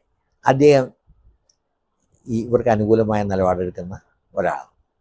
അപ്പോൾ അദ്ദേഹം എൻ്റെ പേഴ്സണൽ ഫ്രണ്ടുമാണ്. പിന്നീട് ചീഫ് ജസ്റ്റിസായി പോയ അദ്ദേഹം പറയുമ്പോൾ ഞാൻ പറഞ്ഞു, അല്ല, നിങ്ങൾ ഇവിടെ ജയിലിൽ പരമസുഖമാണ്, ഇവിടെ ഈ മർദ്ദനവുമില്ല, തേങ്ങാക്കൊലയില്ല, ജയിലിൽ മറ്റേ പപ്പടം 2 വേണമെന്ന് പറഞ്ഞ് സമരം ചെയ്യുന്ന സ്ഥലമാണിത്. കോഴിയിറച്ചിയുണ്ട് ആഴ്ചയിൽ ഒരു ദിവസം മീനുണ്ട്, പിന്നെ മുട്ടയില്ലെന്ന്. അങ്ങനെ സാമാന്യം ഉള്ളത് വൃത്തി. ഞാൻ വീട്ടിൽ വന്നിട്ട് ജയിലിൽ നിന്ന് ഇറങ്ങിയിട്ട് 2 മാസം കിടന്നു. അത് കഴിഞ്ഞ് ജാമ്യത്തിൽ ഇറങ്ങി വീട്ടിൽ വന്നിട്ട് ഊണ് കഴിക്കാൻ നേരത്ത് ചോറിൽ കല്ലടിച്ചു, ഒരു കല്ല്. അപ്പം ഞാൻ അമ്മോട് പറഞ്ഞു, ഓ, ജയിലിലാണെങ്കിൽ ഒരു ഗുണം ഉണ്ടായിരുന്നു, കല്ല് അടിക്കാതെ കഴിക്കുക. കാരണം ഇവന്മാർ ഒന്നും അറിയാത്തവനെ കൊണ്ട് ഓരോ കല്ല് പറപ്പിക്കുകയാണ്. ഇതുകൂടി അമ്മ നന്ദി അവിടെ തന്നെ പോയി കിടന്നു എന്ന് പറഞ്ഞ് എന്നെ ശപിച്ചു. അതായത് ഞാനൊന്ന് സത്യം വിളിച്ചു പോയത് പറഞ്ഞ നമ്മുടെ വീട്ടിലൊക്കെ ഒരിക്കൽ കല്ല് വരില്ലേ, ജയിലിൽ കിടന്ന് കല്ലേ കടിക്കില്ല. കാരണം കല്ല് കടിച്ചവന്മാർ അടിയിട്ടു. ഓരോ മണി വറക്കാൻ സാമാന്യം ക്ഷമയുള്ളവർക്ക് പറ്റുമോ? ഇവന്മാർ ചെയ്തു വെച്ച് ഉദ്യോഗസ്ഥന്മാർ അവിടെയല്ലേ ഭക്ഷണം കഴിക്കുന്നത്. പക്ഷെ ഒരു ദൂഷ്യം ഉണ്ടായി, 14 പേരെ ഒരു മുറിയിൽ. പശുവിനെ വയ്ക്കാൻ പോയതിനൊക്കെ അറസ്റ്റ് ചെയ്യല്ലേ ഇവർ അടിയന്തരാവസ്ഥയിൽ അറസ്റ്റ് ചെയ്യാൻ ആളെ കിട്ടാതെ ഇവർ RSSൽ മെമ്പർഷിപ്പിന് ചേർക്കണ കണ്ടു എന്നും പറഞ്ഞ് അറസ്റ്റ് ചെയ്ത് എൻ്റെ ഒപ്പം ആളെ ഇട്ടിരുന്നു. RSSൽ അങ്ങനെ മെമ്പർഷിപ്പ് ചേർക്കണ പരിപാടിയേ ഇല്ല. പശുവിനെ വയ്ക്കാൻ വന്നപ്പോൾ അവൻ RSSൽ മെമ്പർഷിപ്പിൽ ചേർത്തു എന്ന് പറഞ്ഞൊക്കെ കേസ്. ചില മജിസ്ട്രേറ്റുമാരുണ്ടല്ലോ അവിടെ കൊണ്ടുവരുന്നതിന് മുമ്പ് തന്നെ 2 മാസമൊക്കെ ശിക്ഷിക്കുകയാണ്. അങ്ങനെ എത്ര പേരെ നിങ്ങൾക്ക് ജയിലിലേക്ക് അയക്കാൻ പറ്റും? RSSകാർക്കാണ് അന്ന് ഇത്രയില്ല, മാക്സിമം ഏറ്റവും കൂടുതൽ അകാലികൾക്കാണ് പറ്റിയത്. ബാക്കി എല്ലാവരും 2 മാസം കഴിയുമ്പോഴേക്കും സമരം, 1 മാസം കഴിയുമ്പോൾ ജയിലിൽ കയറി തീർന്നു. എങ്ങനെയാ? എത്ര വളണ്ടിയർമാരെ നിങ്ങൾക്ക് കിട്ടും? മാർക്സിസ്റ്റ് പാർട്ടിക്ക് ഇന്ന് കിട്ടും ഒരു 3000 വളണ്ടിയർമാരെ ജയിലിൽ കിടക്കാൻ. ആക്ടിവിസ്റ്റ് വേണ്ടേ? അങ്ങനെയാണ് ഈ വിഡ്ഢിത്തരം ഇവർ ചെയ്യുമ്പോൾ ചെയ്യരുത്, നിങ്ങൾ രഹസ്യ രേഖയിലേക്ക് ഇറക്കുകയാണ് വേണ്ടതെന്ന് ന്യായമായിട്ട് പറഞ്ഞു. ഞാനല്ലേ എഴുതി കൊടുത്തത് 3 കുരുക്ഷേത്ര പബ്ലിഷ് ചെയ്തിരിക്കുന്നത് 3 ഞാൻ പബ്ലിഷ് ചെയ്തതാണ്. എഴുതിയത് ആദ്യത്തെ, ബാക്കിയുള്ള വേറെ ആളുടെ കയ്യക്ഷരം കൊണ്ട് എഴുതിയിട്ട് അച്യുതൻ്റെ റിലേറ്റീവ് ആയിരുന്നു എഴുതിയ ആളെ, അവനെ കൊണ്ടാണ് എഴുതിച്ചത്. C അച്യുതൻ്റെ ഓമനക്കുട്ടൻ എന്ന് വിളിക്കുന്ന കേരളമേലെ അയാളുടെ ബ്രദർ നാരായണൻകുട്ടി. എന്നിട്ട് ഇവർ പരിശോധന നടത്തിയപ്പോൾ എൻ്റെ ഹാൻഡ് റൈറ്റിംഗ് അല്ല, കേസെടുക്കാനും ബുദ്ധിമുട്ടായി. അങ്ങനെയാണ് മാനേജിൻ്റെ അടുത്ത താല്പര്യത്തിനെതിരായി എല്ലാ KTCയൊക്കെ ഒഴിവായി. KTCക്കാർ പേടിച്ച് അവർക്ക് ജയിലിൽ കയറേണ്ടി വരുന്നു ഈ പേജ്. കാരണം അവരൊരു കളരേഖയും ഞാൻ ഹാജരാക്കിയിട്ടുണ്ടായിരുന്നു. എനിക്കിതൊന്നും താല്പര്യം കൊണ്ട് ചെയ്യണതല്ല. അപ്പോഴത്തെ ഒരു ഇതിൽ മൊത്തം രാജ്യ താല്പര്യം എന്നല്ലാതെ ഇത്തരം കാര്യങ്ങളിലൊന്നും എനിക്ക് ലോകം നന്നാക്കണം എന്നുള്ള കാര്യത്തിലല്ലാതെ അഴിമതി വേണം, നമുക്ക് അത്യാവശ്യം ജീവിക്കാനുള്ള കാശുണ്ട്. എല്ലാ പരമ്പരയും ഇതുപോലെ സ്പെഷ്യൽ സ്റ്റോറീസിൻ്റെ ചുമതല അസിസ്റ്റൻ്റ് എഡിറ്റർ എന്ന് നൽകി 3-4 ലക്ഷം 3 പേരുണ്ട്. ട്രിവാൻഡ്രത്തുണ്ട്, കൊച്ചിയിലുണ്ട്, അവിടെയുണ്ട്. അപ്പോൾ ഇവിടുത്തെ ഈ സ്പെഷ്യൽ സ്റ്റോറീസിൻ്റെ ചുമതല എനിക്കായിരുന്നു. അതിൽ സബ്ജക്റ്റ് നിശ്ചയിക്കാൻ ഞങ്ങളെല്ലാം കൂടിയിട്ടാണ് നിശ്ചയിക്കുക. അതിൽ ഈ ജയിൽ പരിഷ്കാരം ആലപ്പുഴ ഉൾപ്പെടെ VPR ഉൾപ്പെടെ ഉത്തരേന്ത്യൻ ഇൻഫ്ലുവൻസിൽ വരികയാണ്. ഞാൻ ജയിലിൽ കയറുന്ന ആളെന്നുള്ള എനിക്ക് ജയിലർമാർക്കായിട്ട് എനിക്ക് പരിചയമുള്ളതുകൊണ്ട് അതിൻ്റെ ചുമതല എന്നെ ഏൽപ്പിക്കുകയാണ് ചെയ്തത്. ഞാൻ അന്നേ പറഞ്ഞു, ഇവിടുത്തെ ജയിൽ നിങ്ങൾ തീഹാർ ജയിലായിട്ട് കമ്പയർ ചെയ്യരുത്, സുഖവാസമാണ്. ഇപ്പോൾ 14 പേരെ കിടക്കേണ്ടി വരുന്നു ഒരു മുറിയിൽ. അത് ഞാനൊരു കാരണമാണ്. ഞാനിത് ശ്രദ്ധിച്ചപ്പോൾ ഇവർ ഈ രാഷ്ട്രീയമായി ഉള്ളവരെയെല്ലാം ഒരു മുറിയിലേക്ക് മാറ്റി, ഞങ്ങളെയൊക്കെ. കള്ളന്മാരെ ഒരു വേറെ ആക്കി. എനിക്കാണെങ്കിൽ ഒരു കള്ളൻ എന്നൊരാളെ വിളിക്കാൻ എനിക്ക് സാധ്യമേ അല്ല. അപ്പോൾ ഓണത്തിൻ്റെ അന്ന് ഞങ്ങൾ ജയിലിലാണ്. ഇവർ തുറന്നു വിട്ടിരുന്നു. വൈകുന്നേരം 6 മണിക്ക് പോയിട്ടുള്ളൂ.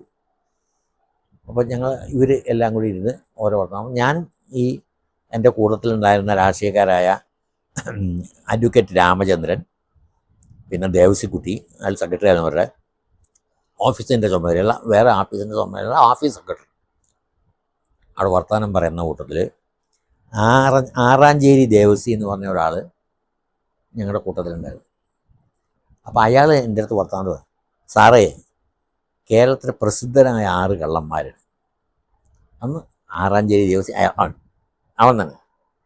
അപ്പം ഞാൻ ചോദിക്കുമ്പോൾ തൻ്റെ നോട്ടത്തിൽ അതൊക്കെ വേണമെങ്കിൽ കേട്ടോ സംഭവങ്ങൾ അയാൾ പറയണു, ഏറ്റവും മിടുക്കനായ പോലീസ് ഉദ്യോഗസ്ഥൻ IG ചന്ദ്രശേഖരൻ നായരാന്ന് എഴുതും. അയാളുടെ പേരിലാണ് സ്റ്റേഡിയുള്ളത്. അപ്പം എന്താ താൻ എങ്ങനെ പറയണമെന്ന് വെച്ചപ്പോൾ, സാറേ, എന്നെയും കൊണ്ട് അങ്ങേര് ഈ കളവ് നടത്തിയ പലയിടത്ത് പോയി ഒന്നും അങ്ങേര് എന്നോട് ചോദിച്ചില്ല. ഒരു ദിവസം എൻ്റെ അടുത്ത് പറഞ്ഞു, ഞാനും ഒരു ജോലിയല്ലേ ചെയ്യണേ എന്നും പറഞ്ഞ് എനിക്ക് എന്തെങ്കിലും സമൃദ്ധമായ കള്ള് മേടിച്ചു തന്നു. എന്നിട്ട് നീ എന്തെങ്കിലും ഒന്ന് എന്നോട് പറ എന്ന് പറഞ്ഞപ്പോൾ അവൻ ആലപ്പുഴയിലത്തെ ഒരു കളവിൻ്റെ കേസ് പറഞ്ഞു. അത് വെച്ച് അയാൾ 6 കേസ് തെളിയിച്ചു. ഈ മോഡസ് ഓപ്പറൻഡി ഉണ്ടല്ലോ, മോഡസ് ഓപ്പറൻഡി എന്ന് പറഞ്ഞാൽ ചെയ്യുന്ന രീതി, അത് വെച്ചിട്ട് അയാൾ 6 കേസ് തെളിയിച്ച് അവൻ 6 കൊല്ലം ജയിലിൽ കിടന്നു. അപ്പോൾ ആറാഞ്ചേരി ദേവസി പറഞ്ഞ കാര്യവും അങ്ങനെ ജയിലിൽ മറ്റുള്ള ജീവിത ഇതും ഈ കളവ് മീൻ കഷ്ണമൊക്കെ നല്ലത് അവരെടുത്തു വയ്ക്കും. എന്നിട്ട് പാവം തൊഴിലാളിക്ക് എന്ന് ചെറിയ എല്ല് കഷ്ണങ്ങൾ കൊടുക്കും. ഈ ചെറ്റത്തരം എവിടെയും ചെയ്യൂലേ. എനിക്ക് പോലീസ് എന്ന് പറഞ്ഞാൽ എനിക്ക് കണ്ടുകൂടാ. അതിന് കാരണം എൻ്റെ ആദ്യത്തെ അനുഭവം ഇത് തന്നെയാണ്. വിദ്യാർത്ഥിയായിരിക്കുമ്പോൾ എറണാകുളം ബോട്ടിയെട്ടിയിൽ അന്ന് ലോ കോളേജ് സ്റ്റുഡൻ്റാണ്, ഒരു തല്ലുണ്ടായി. മഹാരാജ് കോളേജ് പിള്ളേരും ട്രാൻസ്പോർട്ട് ജീവനക്കാരുടെ നേതാവ് TV തോമസാണ്. സമരം പിള്ളേർ ബസ്സിനെതിരായി സമരം ചെയ്തപ്പോൾ TV തോമസ് സിന്ദാബാദ് എന്നും പറഞ്ഞ് ഈ യൂണിയനെ CPI 100 യൂണിയൻ സ്പ്ലിറ്റായിട്ടില്ല. അതൊക്കെയാണ് ഞങ്ങളെപ്പോലുള്ളവരെ പ്രകോപിപ്പിച്ചത്. കാരണം ഇതിൽ രാഷ്ട്രീയമില്ല. അങ്ങനെയാണ് ഞങ്ങൾ ആ സമരത്തിൽപ്പെട്ട് ജയിലിലൊക്കെ പോയത്. അപ്പോൾ ഇവർ ആവശ്യമില്ലാത്ത കാര്യത്തിൽ രാഷ്ട്രീയം കൊണ്ടിരുന്നത് കമ്മ്യൂണിസ്റ്റുകാരുടെ സ്വഭാവമാണ്. എന്തും രാഷ്ട്രീയവൽക്കരിക്കും. കാരണം എനിക്ക് അറിയാം. പിന്നെ നാരായണൻ നായർ എന്ന് പറഞ്ഞൊരു കമ്മീഷൻ വെച്ചിരുന്നു. ആ കമ്മീഷൻ്റെ റിപ്പോർട്ട് പബ്ലിഷ് ചെയ്തിരുന്നില്ല. ഞാനത് ആദ്യം പുറത്തു കൊണ്ടുവന്നത്. അതിൽ ഈ ജയിൽ ചാട്ടം നടന്ന സമയമാണ്. അപ്പോൾ ജയിൽ ചാട്ടവുമായി ബന്ധപ്പെട്ട് എനിക്ക് നാടകത്തിൽ കമ്പുണ്ടായിരുന്നു. അപ്പം ഞാൻ ആദ്യം ഈ നാടകം എഴുതിയിരുന്ന എൻ്റെ സ്ക്രിപ്റ്റ് എഴുതി വെച്ചിട്ടുണ്ട്. എൻ്റെ നഷ്ടപ്പെട്ടു 10 രൂപ ഉണ്ടായിരുന്നു. അതിലൊന്ന് ജയിൽ ചാട്ടവുമായി ബന്ധപ്പെട്ടാണ്. അന്ന് കേരളത്തിൽ ജയിൽ ചാട്ടം നടന്നിട്ടില്ല. അപ്പം അത് ജനങ്ങൾ ഏറ്റെടുക്കുകയോ ഇല്ല എന്നുള്ള സംശയം കൊണ്ടാണ് ഞാൻ അത് പൂർത്തിയാക്കാതിരുന്നത്. പിന്നെ ഞാൻ നമ്മളെ സിനിമാക്കാരൻ ഇയാളുണ്ടല്ലോ, സിനിമ എഴുതിയിട്ടുള്ള ഇപ്പം നാൾ മരിച്ചുപോയ തടിയൻ ജോൺ പോളോട് പറഞ്ഞു കൊടുത്ത് ജോൺ പോൾ ചാവറയിൽ ആരോടൊക്കെ പറഞ്ഞ് എന്തൊക്കെയോ പത്രത്തിൽ വന്നിട്ടുണ്ട് ഈ തീം. അപ്പോൾ ഈ ജയിൽ ചാട്ടവുമായി ബന്ധപ്പെട്ട നാരായണൻ നായർ കമ്മീഷൻ റിപ്പോർട്ട് എനിക്ക് തന്നെ എൻ്റെ ഒപ്പം ജയിലിൽ കിടന്നവരായിട്ടുള്ള ഈ പുസ്തകം അതെല്ലാം ചേർത്താണ് അത് എഴുതിയത്. അതുകൊണ്ടാണ് അതിന് കുറേയും കൂടി പ്രചാരം കിട്ടിയത്. 2 എണ്ണം പ്രചാരം കിട്ടിയത്. ഒന്ന് പ്രധാനമായി ജയിൽ പരിഷ്കാരവും, പിന്നെ ഒന്ന് ഈ ഉദ്യോഗസ്ഥന്മാരുടെ പങ്കാളിത്തം കള്ളക്കടത്തുമാണ്. അങ്ങനെ അന്ന് സ്പെഷ്യൽ സ്റ്റോറീസ് കുറേ എണ്ണം എഴുതി. പിന്നെ എനിക്ക് വ്യക്തിപരമായി ഭൂപരിഷ്കരണത്തെക്കുറിച്ച് എഴുതിയതാണ്. അതുവരെ ആരും പറയാത്ത കാര്യങ്ങളാണ്. ഭൂപരിഷ്കരണത്തിൻ്റെ ഇമ്പാക്റ്റ് 10ാം കൊല്ലമായിരുന്നു അത്. അപ്പോൾ അതിനെപ്പറ്റി ഞങ്ങളുടെ സ്പെഷ്യൽ സ്റ്റോറീസിൽ ഒരു ചുമതല എനിക്കായിരുന്നു. അത് 3 കാര്യങ്ങളാണ് എൻ്റെ ലക്ഷ്യമാക്കി വെച്ചത്. ഒന്ന്, ഭൂമി വിതരണം, ഭൂമി ഇല്ലാത്തവർക്ക്. 2, കുടികിടപ്പ് അവകാശം എല്ലാവർക്കും സ്ഥിരപ്പെടുത്തൽ. 3ാമത്തെ ഉൽപ്പാദന വർധന. ഈ 3 രംഗത്തും ഇത് പരാജയമാണ്. പക്ഷെ എല്ലാവരും മത്സരിച്ച് ഞങ്ങളാണ് കൊണ്ടുവന്നതെന്ന് പൂഴ്ത്തുകയാണ്. CPM ഞങ്ങളാണ് കൊണ്ടുവന്നതെന്ന് പൂഴ്ത്തിക്കൊണ്ടിരിക്കുകയാണ്. സത്യം പറഞ്ഞാൽ ഇത് പരാജയമാണെന്നുള്ള കാര്യം ഞാൻ എഴുതി. ഉൽപ്പാദനം വർദ്ധിച്ചില്ല. ഒരു പട്ടികജാതിക്കാരന് പോലും ഒരു C ക്ലാസ് കട പോലും കിട്ടിയില്ല. മൂന്നാമത്തെ തലമുറയായപ്പോൾ ഭൂമിയുള്ളവൻ കൊടുക്കാതെയുമായി. പണ്ട് ഞങ്ങളുടെയൊക്കെ അമ്മയ്ക്ക്, എൻ്റെ അമ്മയ്ക്ക് മാത്രമേ ഇത് പ്രൗഢിയോട് പറഞ്ഞാൽ ഞാൻ കേട്ടിട്ടുള്ളൂ.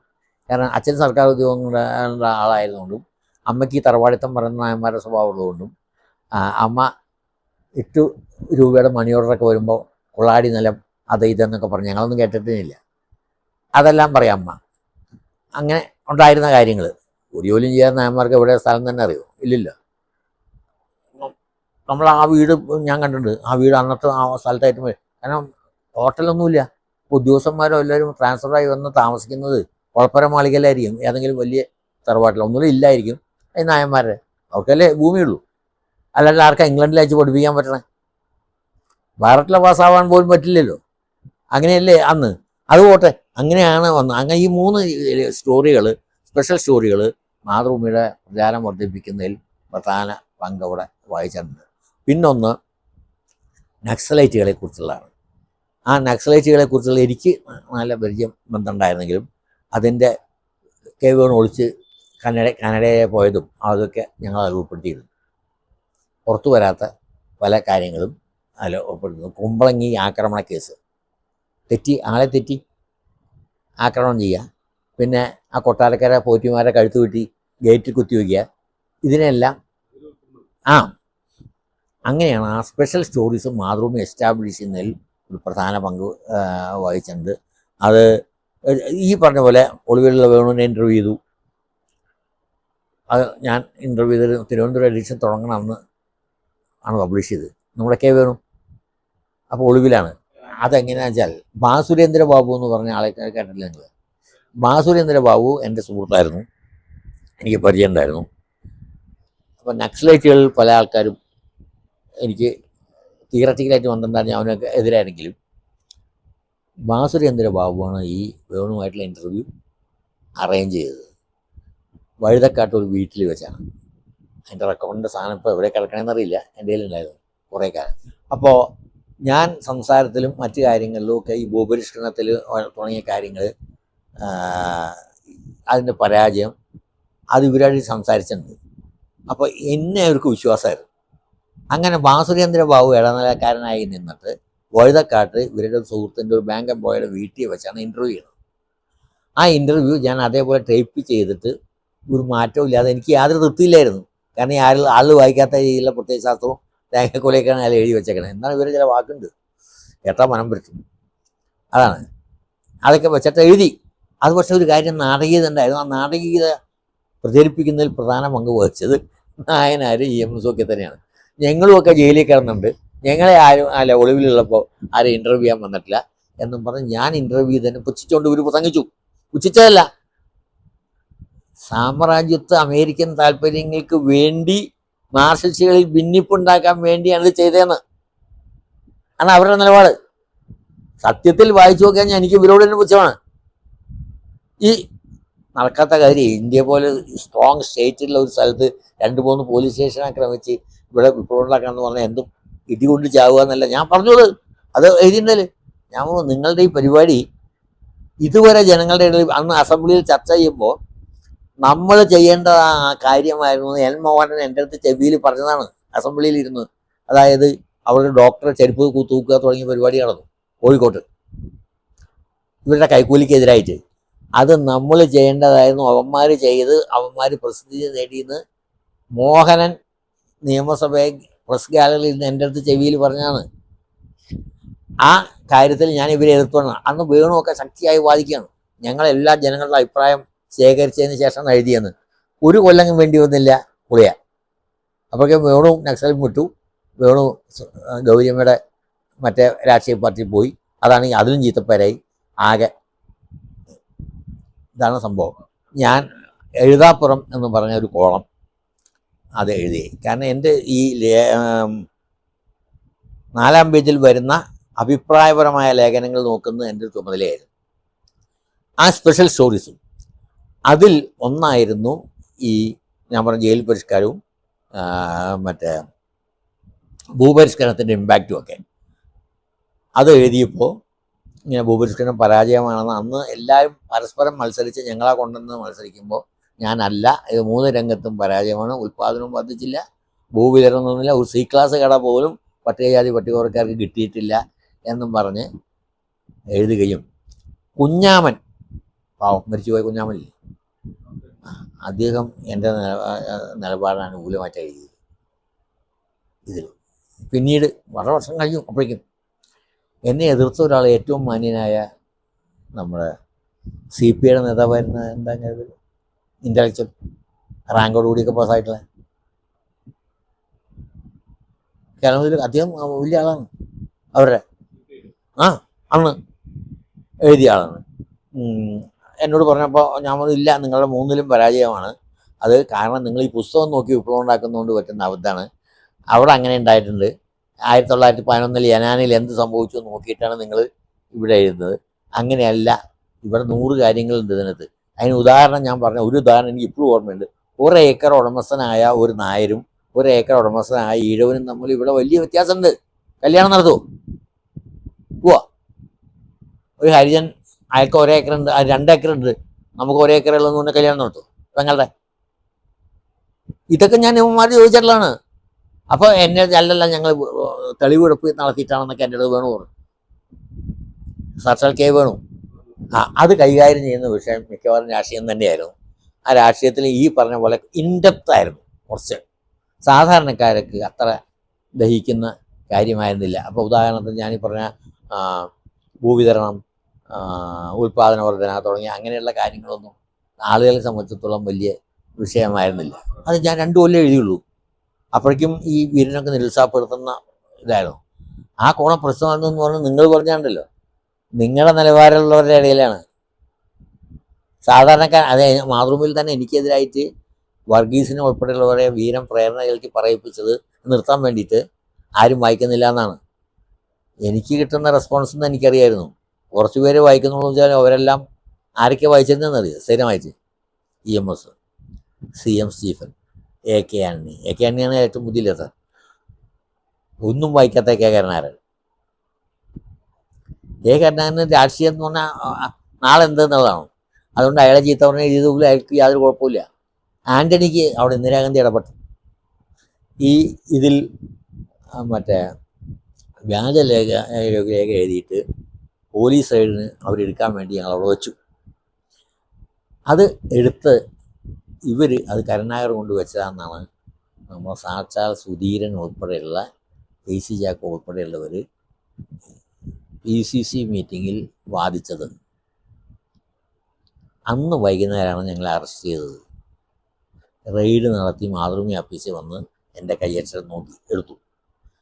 കാരണം കയ്യക്ഷരം നോക്കിയപ്പോൾ ഈ വിവാദപരമായ ലഘുലേഖയുടെ കയ്യക്ഷരം എൻ്റെയാണ്. പിന്നീടുള്ളതെല്ലാം ഞാൻ വേറെ ഈ അച്യുതൻ്റെ കസിനായിട്ടുള്ള 2 നാരായണൻകുട്ടി അവനെ കൊണ്ട് എഴുതിച്ചത്. അതുകൊണ്ട് കേസെടുക്കാനൊന്നും പറ്റിയില്ല. അവർ നേതാക്കന്മാർ ആദ്യം ഉണ്ടാക്കിയത് മറ്റേ ഇവർ പുരോഗമനപരമായിട്ടുള്ള വാദം പറയുന്നത് കാപട്യമാണെന്ന് ഞാൻ എഴുതി.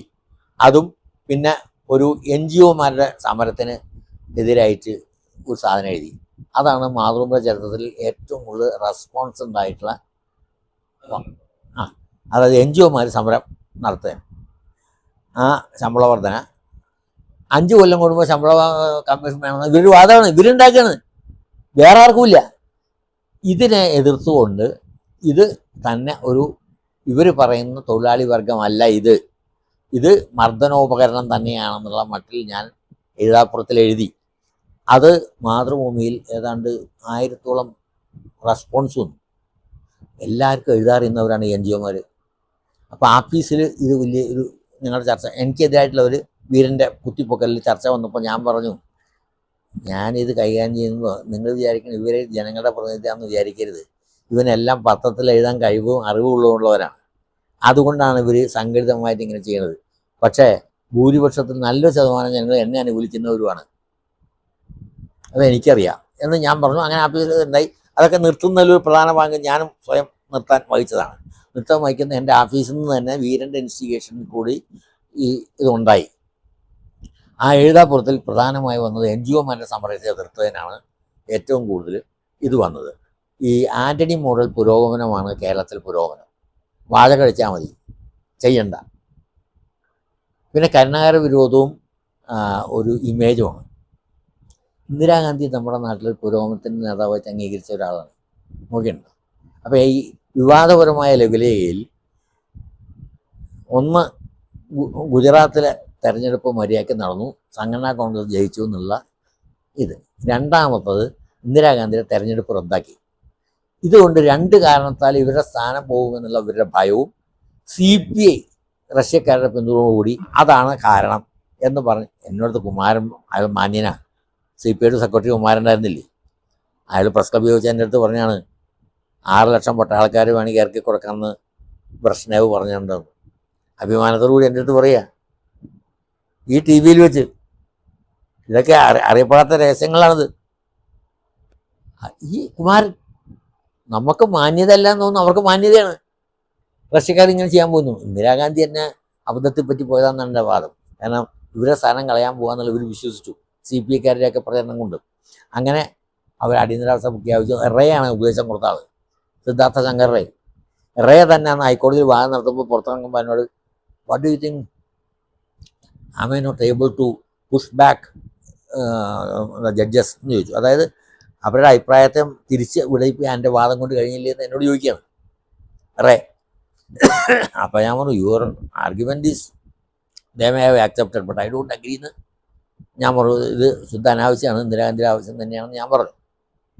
അത് നടന്നില്ല, ഇന്ദിരാഗാന്ധിക്ക് അനുകൂലമായിട്ട് വിധി ഉണ്ടായിരുന്നു. അതുകൊട്ടെ, അതായത് അത് മൊത്തം കേരളത്തിലെ തെരഞ്ഞെടുപ്പിനെ വിലയിരുത്തിക്കൊണ്ടുള്ള ഒരു പരമ്പരയാണ്.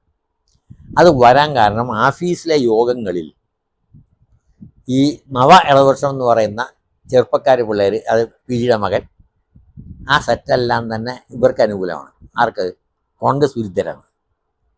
അപ്പോൾ കരുണാകരൻ 111 സീറ്റിൽ ജയിച്ച സമയമാണ് അതിന് മുമ്പിലത്തെ തെരഞ്ഞെടുപ്പിൽ. ഈ കരുണാകരൻ്റെ വാദം, അനുകൂലമായ വാദം ഞാൻ അവിടെ വെച്ച് പറയുന്നു. നിങ്ങൾ ഈ പറയുന്നത് അടിയന്തരാവസ്ഥ കഴിഞ്ഞ തെരഞ്ഞെടുപ്പ് 111 സീറ്റ് അയാൾക്ക് കിട്ടി.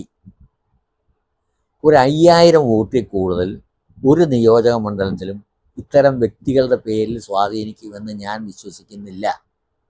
അങ്ങനെ വരികയാണെങ്കിൽ ഒരു 5000 വോട്ടിൽ കൂടുതൽ വോട്ട് കിട്ടിയ മണ്ഡലങ്ങൾ വീണ്ടും കോൺഗ്രസ് ജയിക്കാൻ സാധ്യതയുണ്ടെന്നാണ് എൻ്റെ അഭിപ്രായം എന്ന് പറഞ്ഞപ്പോൾ അത് എഴുതാൻ നാലപ്പാട് പറഞ്ഞിട്ടാണ്, അത് എഴുതാനല്ല, ആ വ്യൂവും കൂടി എഴുതാൻ പറഞ്ഞിട്ടാണ് ഞാൻ എഴുതിയത്. അല്ലാണ്ട് എനിക്കത് വീരനും അതിൽ പെടും.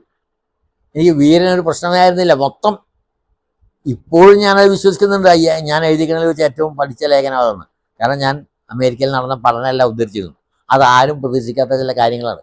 അതിനെതിരായി 3 ദിവസം നമ്മുടെ ജഗന്നാഥ പണിക്കരുടെ പത്രത്തിൽ എഴുത്തുള്ള എഴുതി ഞാൻ ഇതിനെതിരായിട്ട് ഈ നാട്ടിൽ. പക്ഷെ അവർ പറഞ്ഞ രാഷ്ട്രീയ വിരോധം കൊണ്ടുള്ള എഴുത്താണ്.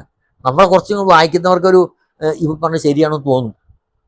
കാരണം ഞാൻ അമേരിക്കയിൽ നിന്ന് പഠനങ്ങളൊക്കെ അത് ഉദ്ധരിച്ചാണ് എഴുതിയത്. എഴുതാൻ കാരണം എന്താ വെച്ചാൽ ഈ ചർച്ചയിൽ വന്നപ്പോൾ എതിരഭിപ്രായം പറയുമ്പോൾ നമ്മൾ മാധ്യമ പ്രവർത്തകർ എന്നുള്ള നിലയ്ക്ക് മറ്റു മാധ്യമങ്ങളിൽ വരുന്ന കാര്യത്തിന് നമുക്കുള്ള മറുപടി കൂടി മനസ്സിൽ വന്നിട്ടല്ലേ എഴുതുള്ളൂ. അങ്ങനെ എഴുതിയതാണത്. അല്ലാണ്ട് ആരും പറഞ്ഞിട്ടില്ല, നാലുപാട് പറഞ്ഞിട്ടൊന്നുമില്ല കേട്ടോ. ഒന്ന് പറഞ്ഞാലും ഞാൻ കേൾക്കൊന്നുമില്ല, പക്ഷെ പറഞ്ഞിട്ടൊന്നുമല്ല എഴുതിയത്.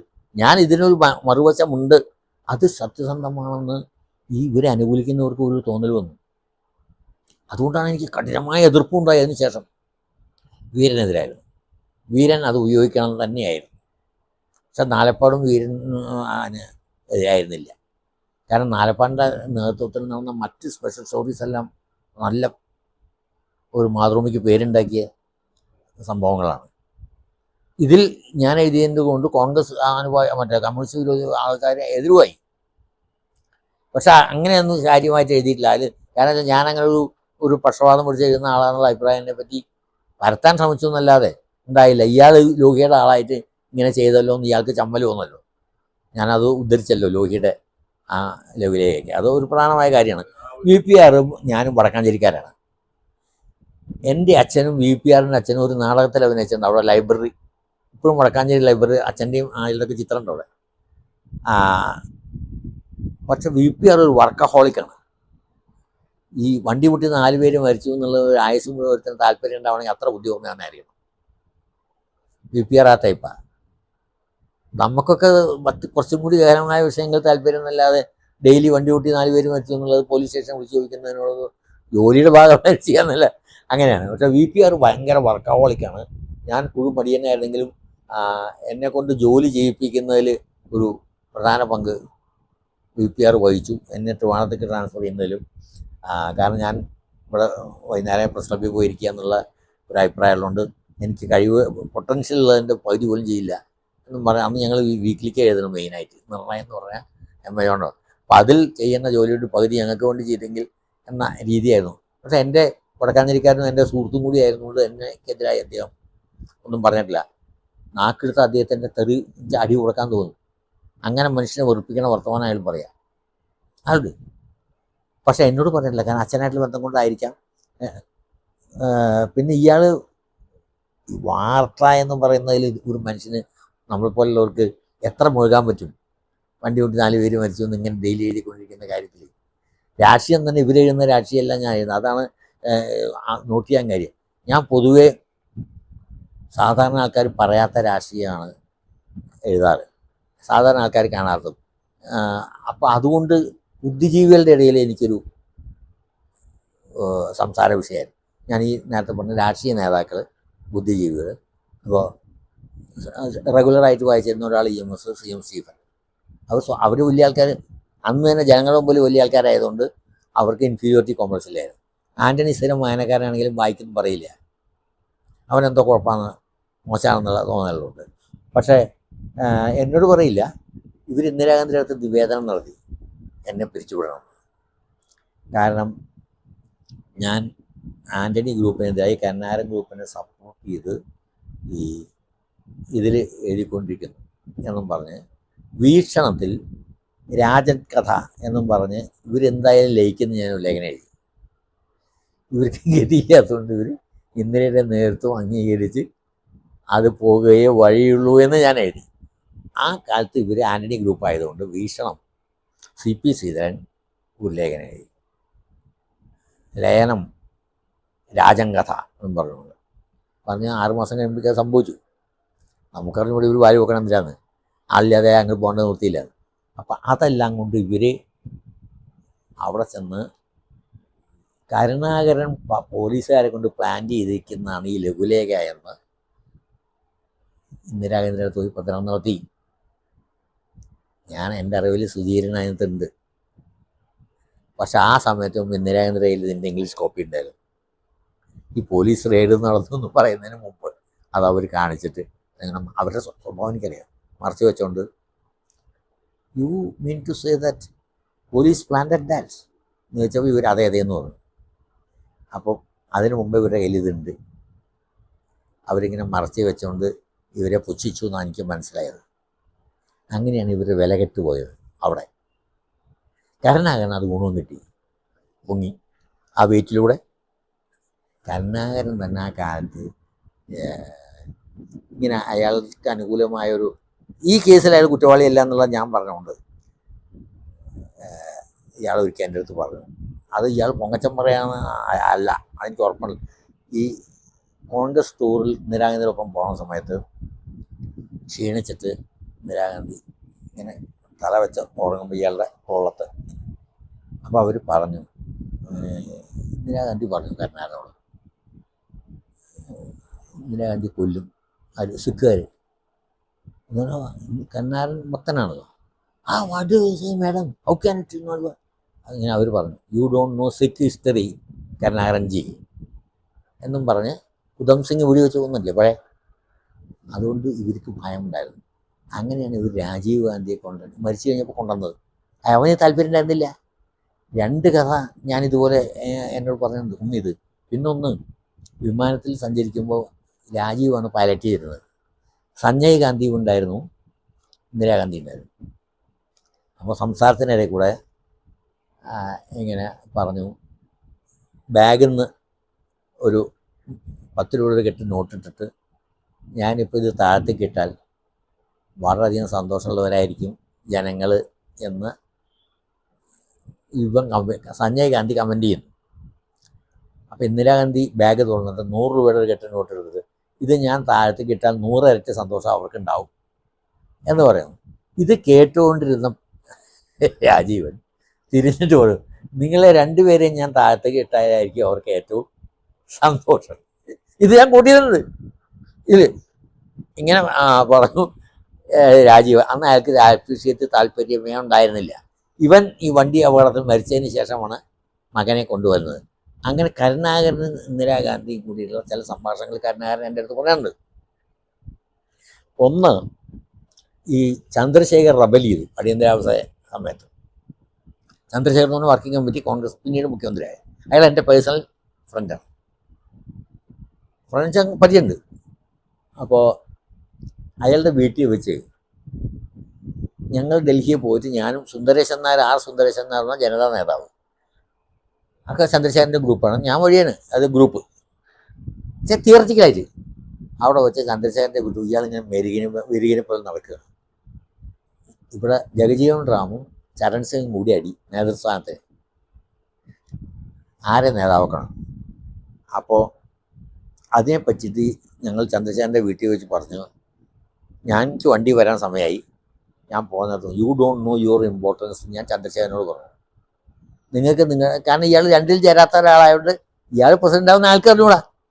ഞങ്ങൾ വണ്ടി കയറിയപ്പോഴേക്കും വൈകുന്നേരത്തെ പത്രത്തെ ന്യൂസ് ഇയാൾ ജനതാ പ്രസിഡന്റായിരുന്നു ചന്ദ്രശേഖർ. ആ സംഭവമൊക്കെ എനിക്ക് ഓർമ്മയുണ്ട്, പലതും മറന്നുപോയി. അപ്പോൾ ഇയാളോട് പറഞ്ഞിട്ട് ഞങ്ങൾ പോരുകയാണ്. അന്ന് ഇവർ തമ്മിൽ വഴക്കടിച്ചതും ജഗജീവൻ റാമിനെ ആക്കാൻ സമ്മതിക്കാത്തത് ഹരിജനായതുകൊണ്ടാണെന്നുള്ളൊരു വാദമുണ്ട്. തെറ്റാണ്. അതല്ല, 80 ഹരിജനങ്ങൾ എപ്പോഴും അയാളുടെ പിന്തുണ കൊടുത്തിരുന്നു എന്നുള്ളതാണ്. അയാളെ ഇറക്കാൻ പറ്റില്ല എന്നുള്ളത് തന്നെയായിരുന്നു. സുധീരൻ ഹരിജൻ അയാൾ വിചാരിച്ചിരുന്നത്. 80 ഹരിജൻ റിസർവേഷൻ ഉണ്ടല്ലോ. എങ്ങാനും അയാളെ മുഖ്യമന്ത്രിയാക്കി പ്രധാനമന്ത്രി കഴിവുണ്ട് ജഗജീവൻ റാമിന്, ബാബുജിക്ക്. അപ്പോൾ അതുകൊണ്ട് തന്നെ ആക്കാത്തതെന്ന് ഒരു അതല്ല, ധാർമ്മികമായി 19 മാസവും യാതൊരു ചാഞ്ചല്യമില്ലാതെ ജയിലിൽ കിടന്ന ആളാണ് മൊറാർജി, സീനിയർ മോസ്റ്റുമാണ്. അതുകൊണ്ട് ആക്കണമെന്ന് പറഞ്ഞിട്ടാണ് ജയപ്രകാശ് നാരായണനും ആചാര്യ കൃപാനും കൂടിയാണ് ആക്കി. മറ്റേ രണ്ടുപേരെയും ഡെപ്യൂട്ടിയും ആക്കി. ഇതാണ് ചരിത്രം. നമ്മുടെ പത്രങ്ങളിലൊന്നും സത്യസന്ധമായിട്ട് ഒരു കാര്യം എഴുതിയിട്ടില്ല. അറിയില്ല അവർക്ക്. ഈ നേതാക്കന്മാരുടെ വീട്ടിൽ പോവുക, സേവ പിടിക്കാൻ, ഡൽഹി ജേർണലിസം പോലെ വൃത്തികെട്ട ജേർണലിസം തിരുവനന്തപുരം പോലും ഇതിൽ ഫാർ ബെറ്റർ. ഇത്തരം ഏതെങ്കിലും വൈകുന്നേരം പോയി ഇന്ത്യ ഇന്റർനാഷണൽ പോയി കള്ളുപിടിക്കാണ് മറ്റന്മാരുടെ ചിലവിൽ. എന്നിട്ട് ഒരു പത്രക്കാരനും ആ സ്റ്റാൻഡേർഡിൽ ജീവിക്കാൻ പറ്റില്ല. വല്ലവൻ്റെയും ചിലവിൽ കള്ളുപിടിച്ച് അവനെ തെറി പറയുക എന്നുള്ളതാണ് ഇവരുടെ മെയിൻ ജോലി. എൻ്റെ സുഹൃത്തുക്കളൊക്കെ തന്നെയാണ്. കള്ള് ഞാനും കുടിച്ചിരുന്നു ഭയങ്കരമായിട്ട്. എനിക്ക് ചാരായമായിരുന്നു ഏറ്റവും ഇഷ്ടം. ഞാൻ ഒരു കുപ്പി ചാരായം കുടിച്ചിരുന്ന ആളാണ്. അതുകൊണ്ട് വലിയ വിലയില്ല. ജോലിയൊന്നും കല്യാണവും കഴിച്ചിട്ടില്ല. അതുകൊണ്ട് കാശിനൊന്നും അത്യാവശ്യം കേസ് നടത്താനുള്ള കാശ് കിട്ടുക എന്നല്ലാതെ ജീവിതം ദുഷ്കരമായിരുന്നു. പക്ഷേ എൻ്റെ ഭാര്യ ഒരു ഇടത്തരം ദുരഭിമാനി ആയ കൈമൾ കുടുംബമാണ്. ഇസ്താനി നായന്മാരാണ്. അതുകൊണ്ട് അവൾ 18 മണിക്കൂറും ട്യൂഷനെടുത്തും മറ്റു തരത്തിലുമൊക്കെ നാട്ടുകാരെ അറിയിക്കാതെ, നാട്ടുകാരും വീരൻ്റെ ശിങ്കിടികളുമാണെങ്കിൽ ഫോൺ ചെയ്ത് പറയുകയാണ്, വല്ല കാര്യമുണ്ടോ അവനിന്ന് എവിടെ ഇരിക്കേണ്ടതാണ്. ഇപ്പോഴും മാതൃഭൂമി ശരിയാണ് കേട്ടോ. ഇയാളുടെ ലൈൻ അതാണ്. ഒപ്പം വ്യഭിചരിക്കാൻ പോയി മറ്റവൻ്റെ ഫോട്ടോ കൊടുത്ത് ബ്ലാക്ക്മെയിൽ ചെയ്യും ഇയാൾ. അപ്പം ഞാൻ നേരെ പോകുന്നതുകൊണ്ട് എനിക്ക് പേടിയില്ല. നമുക്ക് ഇയാളുടെ കൂടെ നിന്നാൽ അപ്പം എനിക്ക് ഇയാൾക്ക് ഈ നേതാക്കളായിട്ട് വരികയുള്ളൂ. ഞാൻ രാഷ്ട്രീയത്തിലുള്ള കാലത്തും BJP-ക്കാരും കോൺഗ്രസ്സുകാരും സോഷ്യലിസ്റ്റുകളും മാർക്സിസ്റ്റുമായിട്ട് പരിചയമുണ്ട്, ബന്ധമുണ്ട്. നമ്മുടെ ബന്ധുക്കളും ഒക്കെ ഞങ്ങളുടെ വീട്ടിൽ നിന്ന് അവരൊക്കെ കോളേജ് പഠിച്ചിട്ടുള്ളത്.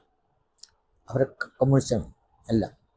അച്ഛൻ കോൺഗ്രസ് ആയതുകൊണ്ടും പാരമ്പര്യ കോൺഗ്രസ് എന്നാണ് ഞാൻ മാത്രം അച്ഛൻ.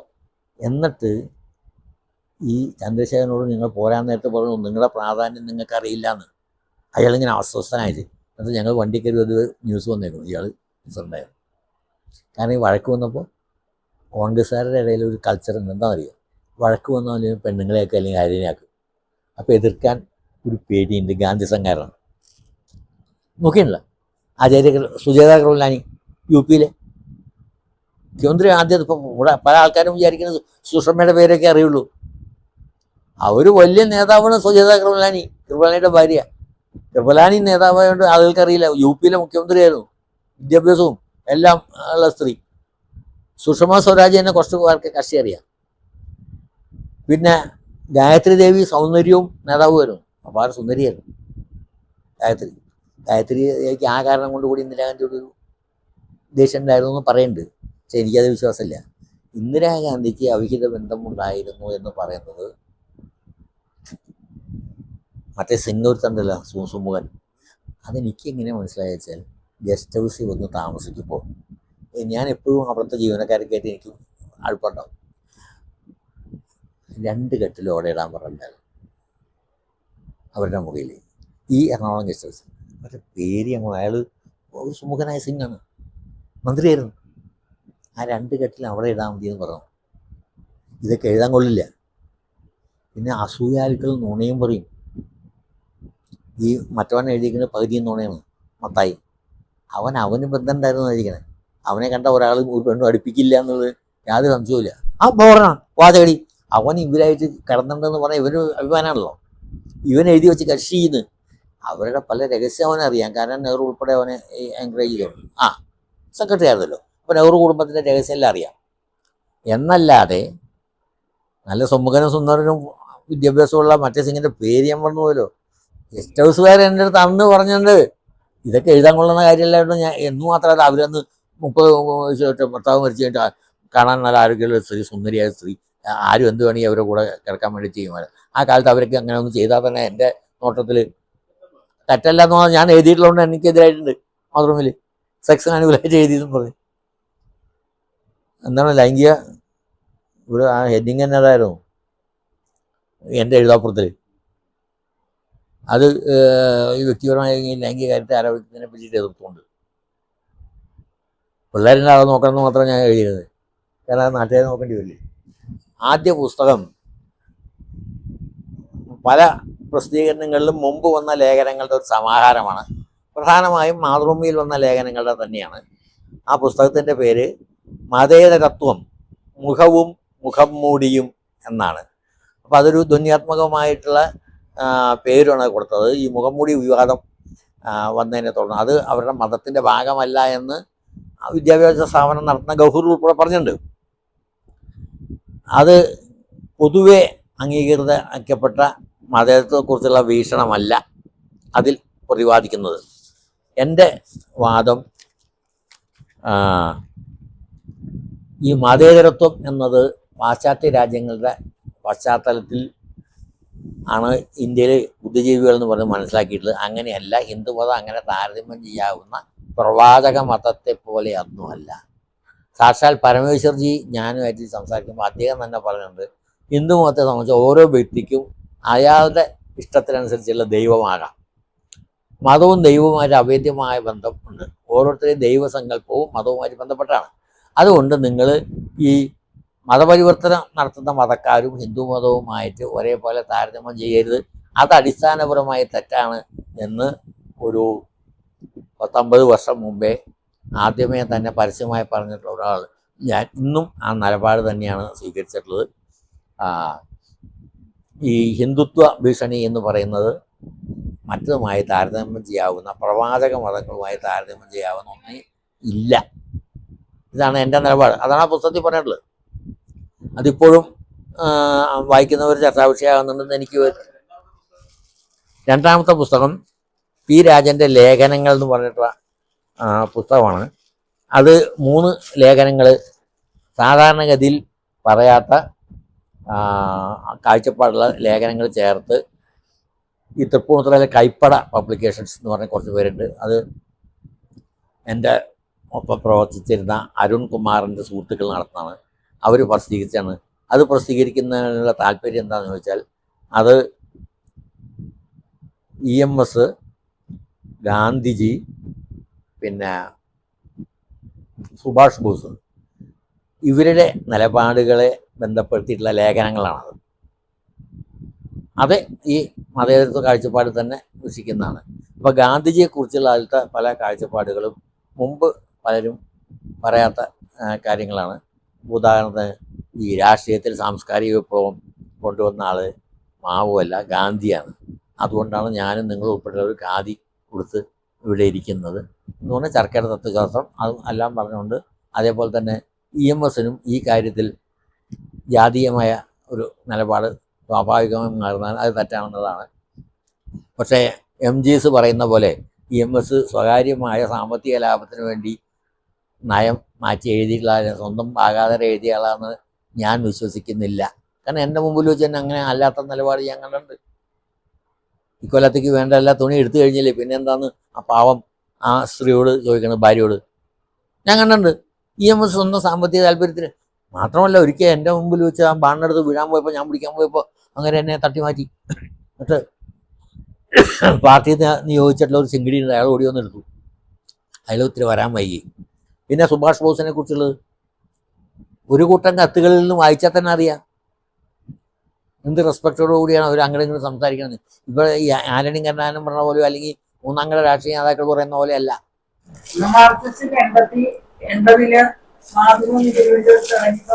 ഇവിടുന്ന് അന്നേരം ഇവര് പറഞ്ഞ കളത്തിൽ വരുന്ന അവരൊക്കെ പറഞ്ഞ് തിരുവനന്തപുരത്ത് ജോലി വേണ്ടാന്ന് വെച്ച് പോകാനായിട്ട് പോയതാണ്.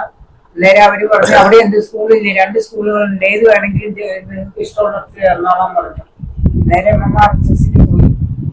അവിടെ പോയപ്പോ അവിടെ ജോലി ചെയ്തു 80 തൊട്ട്. അന്നേരം 80 തൊട്ട് 94 വരെ. അന്നേരം എന്റെ മകനെയും ഞാൻ പഠിപ്പിച്ചു 10ാം ക്ലാസ്. കാരണം ചെറിയ ക്ലാസ്സിലൊക്കെ ആകുമ്പോ ഞാൻ അങ്ങനെ പഠിപ്പിക്കാറില്ല. കാരണം എന്താന്ന് ചോദിച്ചു കഴിഞ്ഞാല് പിന്നെ അവൻ നല്ലോണം ഒരുമാതിരിയൊക്കെ നല്ലോണം പഠിക്കുമായിരുന്നു. അന്നേരം നല്ല മാർക്കൊക്കെ കിട്ടുമ്പോ ഞാൻ പഠിപ്പിച്ച ആ വിഷയത്തിനൊക്കെ മാർക്ക് കിട്ടി. അന്നേരം നമ്മൾ ക്വസ്റ്റ്യൻ പറഞ്ഞു അങ്ങനെയുണ്ട് പറഞ്ഞു കൊടുത്തു, അങ്ങനെ ഇങ്ങനെയൊക്കെ പറയില്ലേ. അന്നേരം പറഞ്ഞു അവന്റെ ക്ലാസ്സിൽ എനിക്ക് തരണ്ടെന്ന് പറഞ്ഞു. 10ാം ക്ലാസ്സിലായപ്പം പിന്നെ ബയോളജി പഠിപ്പിക്കാനായിട്ട് ഞാൻ മാത്രമേ ഉണ്ടായിരുന്നുള്ളൂ. പിന്നെ 10ാം ക്ലാസ് പഠിപ്പിച്ചു. പിന്നെ 10ാം ക്ലാസ്സിൽ അവന്റെ ക്ലാസ്സിലുണ്ടായിരുന്ന കുട്ടിക്കാണ് ലക്ഷ്മി ആർ. അവരിപ്പോ ഡോക്ടറാണ്, തിരുവനന്തപുരത്ത് തന്നെയാണ്. അവർക്കാണ് all Kerala 10th first rank ആയിരുന്നു. പിന്നെ എല്ലാ പിള്ളേരും നല്ല പിള്ളേരായിരുന്നു. പിന്നെ അങ്ങനെ കുറെ നല്ല ഒരുപാട് നല്ല പിള്ളേരെ പഠിപ്പിച്ചിട്ടുണ്ട്. അവിടെ ഉണ്ടായിരുന്നവരൊക്കെ നല്ല ഒക്കെ ആയിരുന്നു. ഇപ്പൊ ആ സ്കൂള് ഇതാക്കി, സൈനിക സ്കൂളാക്കി. തിരുവനന്തപുരത്തെ MRHS കേരളത്തിലെ ആദ്യത്തെ സൈനിക സ്കൂളാക്കി. ഇപ്പൊ 6ാം ക്ലാസ് ആണ് ആക്കിയത്. 6ാം ക്ലാസ് ആക്കിയിട്ട് ഓരോ കൊല്ലം മാറ്റി. ഇപ്പൊ സൈനിക സ്കൂള് 6ാം ക്ലാസ്സുകാർക്കാവും. ബാക്കിയെല്ലാം പഴയ പോലെ തന്നെ 1 തൊട്ട് 10 വരെ വേറെ എല്ലാ ക്ലാസ് ഉണ്ട്. 6 മാത്രം സൈനിക സ്കൂൾ. അടുത്ത കൊല്ലം 6ഉം 7ഉം സൈനിക സ്കൂളും. പിന്നെ അടുത്ത കൊല്ലം അങ്ങനെയാകുമ്പോ മുഴുവൻ സൈനിക സ്കൂള് 6ാം പ്രൈമറി ഇല്ല, അവിടെ തൊട്ട് 10 വരെ സൈനിക സ്കൂളായിട്ട് കിട്ടിയിട്ടുണ്ട്. മകൻ ജയൻ ആർ എന്നാണ് സ്കൂളിൽ വെച്ചിരിക്കുന്ന പേര്, ജയൻ ആർ. ഇപ്പൊ അവന് ഇവിടെ ഈ UST ഗ്ലോബലിലായിരുന്നു ജോലിയായിരുന്നു. അന്നേരം പിന്നെ അത് കഴിഞ്ഞ് കുറച്ച് കഴിഞ്ഞപ്പോ ഞങ്ങൾക്ക് സുഖമില്ലാതെ അങ്ങനെ ഇങ്ങനെയൊക്കെ ആയപ്പോ തിരുവനന്തപുരത്ത് പിന്നെ എപ്പോഴും വെളിയിലൊക്കെ വിടുന്ന പനിയായിരുന്നു. അവിടെ ഇവിടെയൊക്കെ വിടും വെളിയിലൊക്കെ. അങ്ങനെയാകുമ്പോ ഞങ്ങൾക്ക് വയ്യാണ്ടായി, ഇവിടെ തീരെ വയ്യാണ്ടായില്ല, ഹാർട്ടിനൊക്കെ സുഖമില്ലാതെ ഹോസ്പിറ്റലിലൊക്കെ വരുന്നത്. അതൊക്കെ കാരണം അവനത് ജോലി രാജിവെച്ചിട്ട് പിന്നെ അവന്റെ ഒരു ഫ്രണ്ട് അമേരിക്കയിൽ പോയി. അവിടെ ചെന്നിട്ട് അന്നേരം ആ ഫ്രണ്ടിന്റെ ഒരു കമ്പനി, അവനും മ്യൂസിക് ഗ്ലോബ് തന്നെയായിരുന്നു അമേരിക്കയിൽ പോയവനാണെന്ന് തോന്നുന്നു, എനിക്ക് അറിയില്ല. ആ ഫ്രണ്ട് അമേരിക്കയിൽ പോയി അവിടെ അവന് വലിയ ബിസിനസ് ഒക്കെ തുടങ്ങി, കമ്പനികളൊക്കെ തുടങ്ങി. അന്നേരം അവൻ അതിന്റെ ഒരു ബ്രാഞ്ച് കാക്കനാട് ഇൻഫോ പാർക്കില് അതിന്റെ ഒരു ബ്രാഞ്ച് തുടങ്ങി. അന്നേരം അതിന്റെ ഇൻചാർജ് ആയിട്ട് ഇവന് കൊടുത്തപ്പോ അവൻ UST ഗ്ലോബലിലെ ജോലി കാണും. തിരുവനന്തപുരത്തായിരുന്നു UST ഗ്ലോബലിൽ. അന്നേരം ഇപ്പോഴും ആഴ്ചയിലൊരിക്കലേ വരാൻ പറ്റുള്ളൂ, എന്നും വരാൻ പറ്റില്ല. അതൊക്കെ ആയപ്പോ ഇപ്പൊ ഇൻഫോ പാർക്കില്. പിന്നെ കല്ലൂർ ഇന്റർനാഷണൽ സ്റ്റേഡിയത്തിൽ നിന്ന് വരുമ്പം ആലുവയ്ക്ക് തിരിയുന്ന ടേണിങ്ങില് ഇടത്തെ സൈഡിൽ ഒരു സെന്റ് മാർട്ടിൻ ചർച്ച് ഉണ്ട്. ആ ചർച്ച് റോഡില്, ചർച്ചിന്റെ അവിടെ നിന്ന് ഞങ്ങളുടെ വീട് കാണാൻ അവിടെയാണ് താമസിച്ചത്.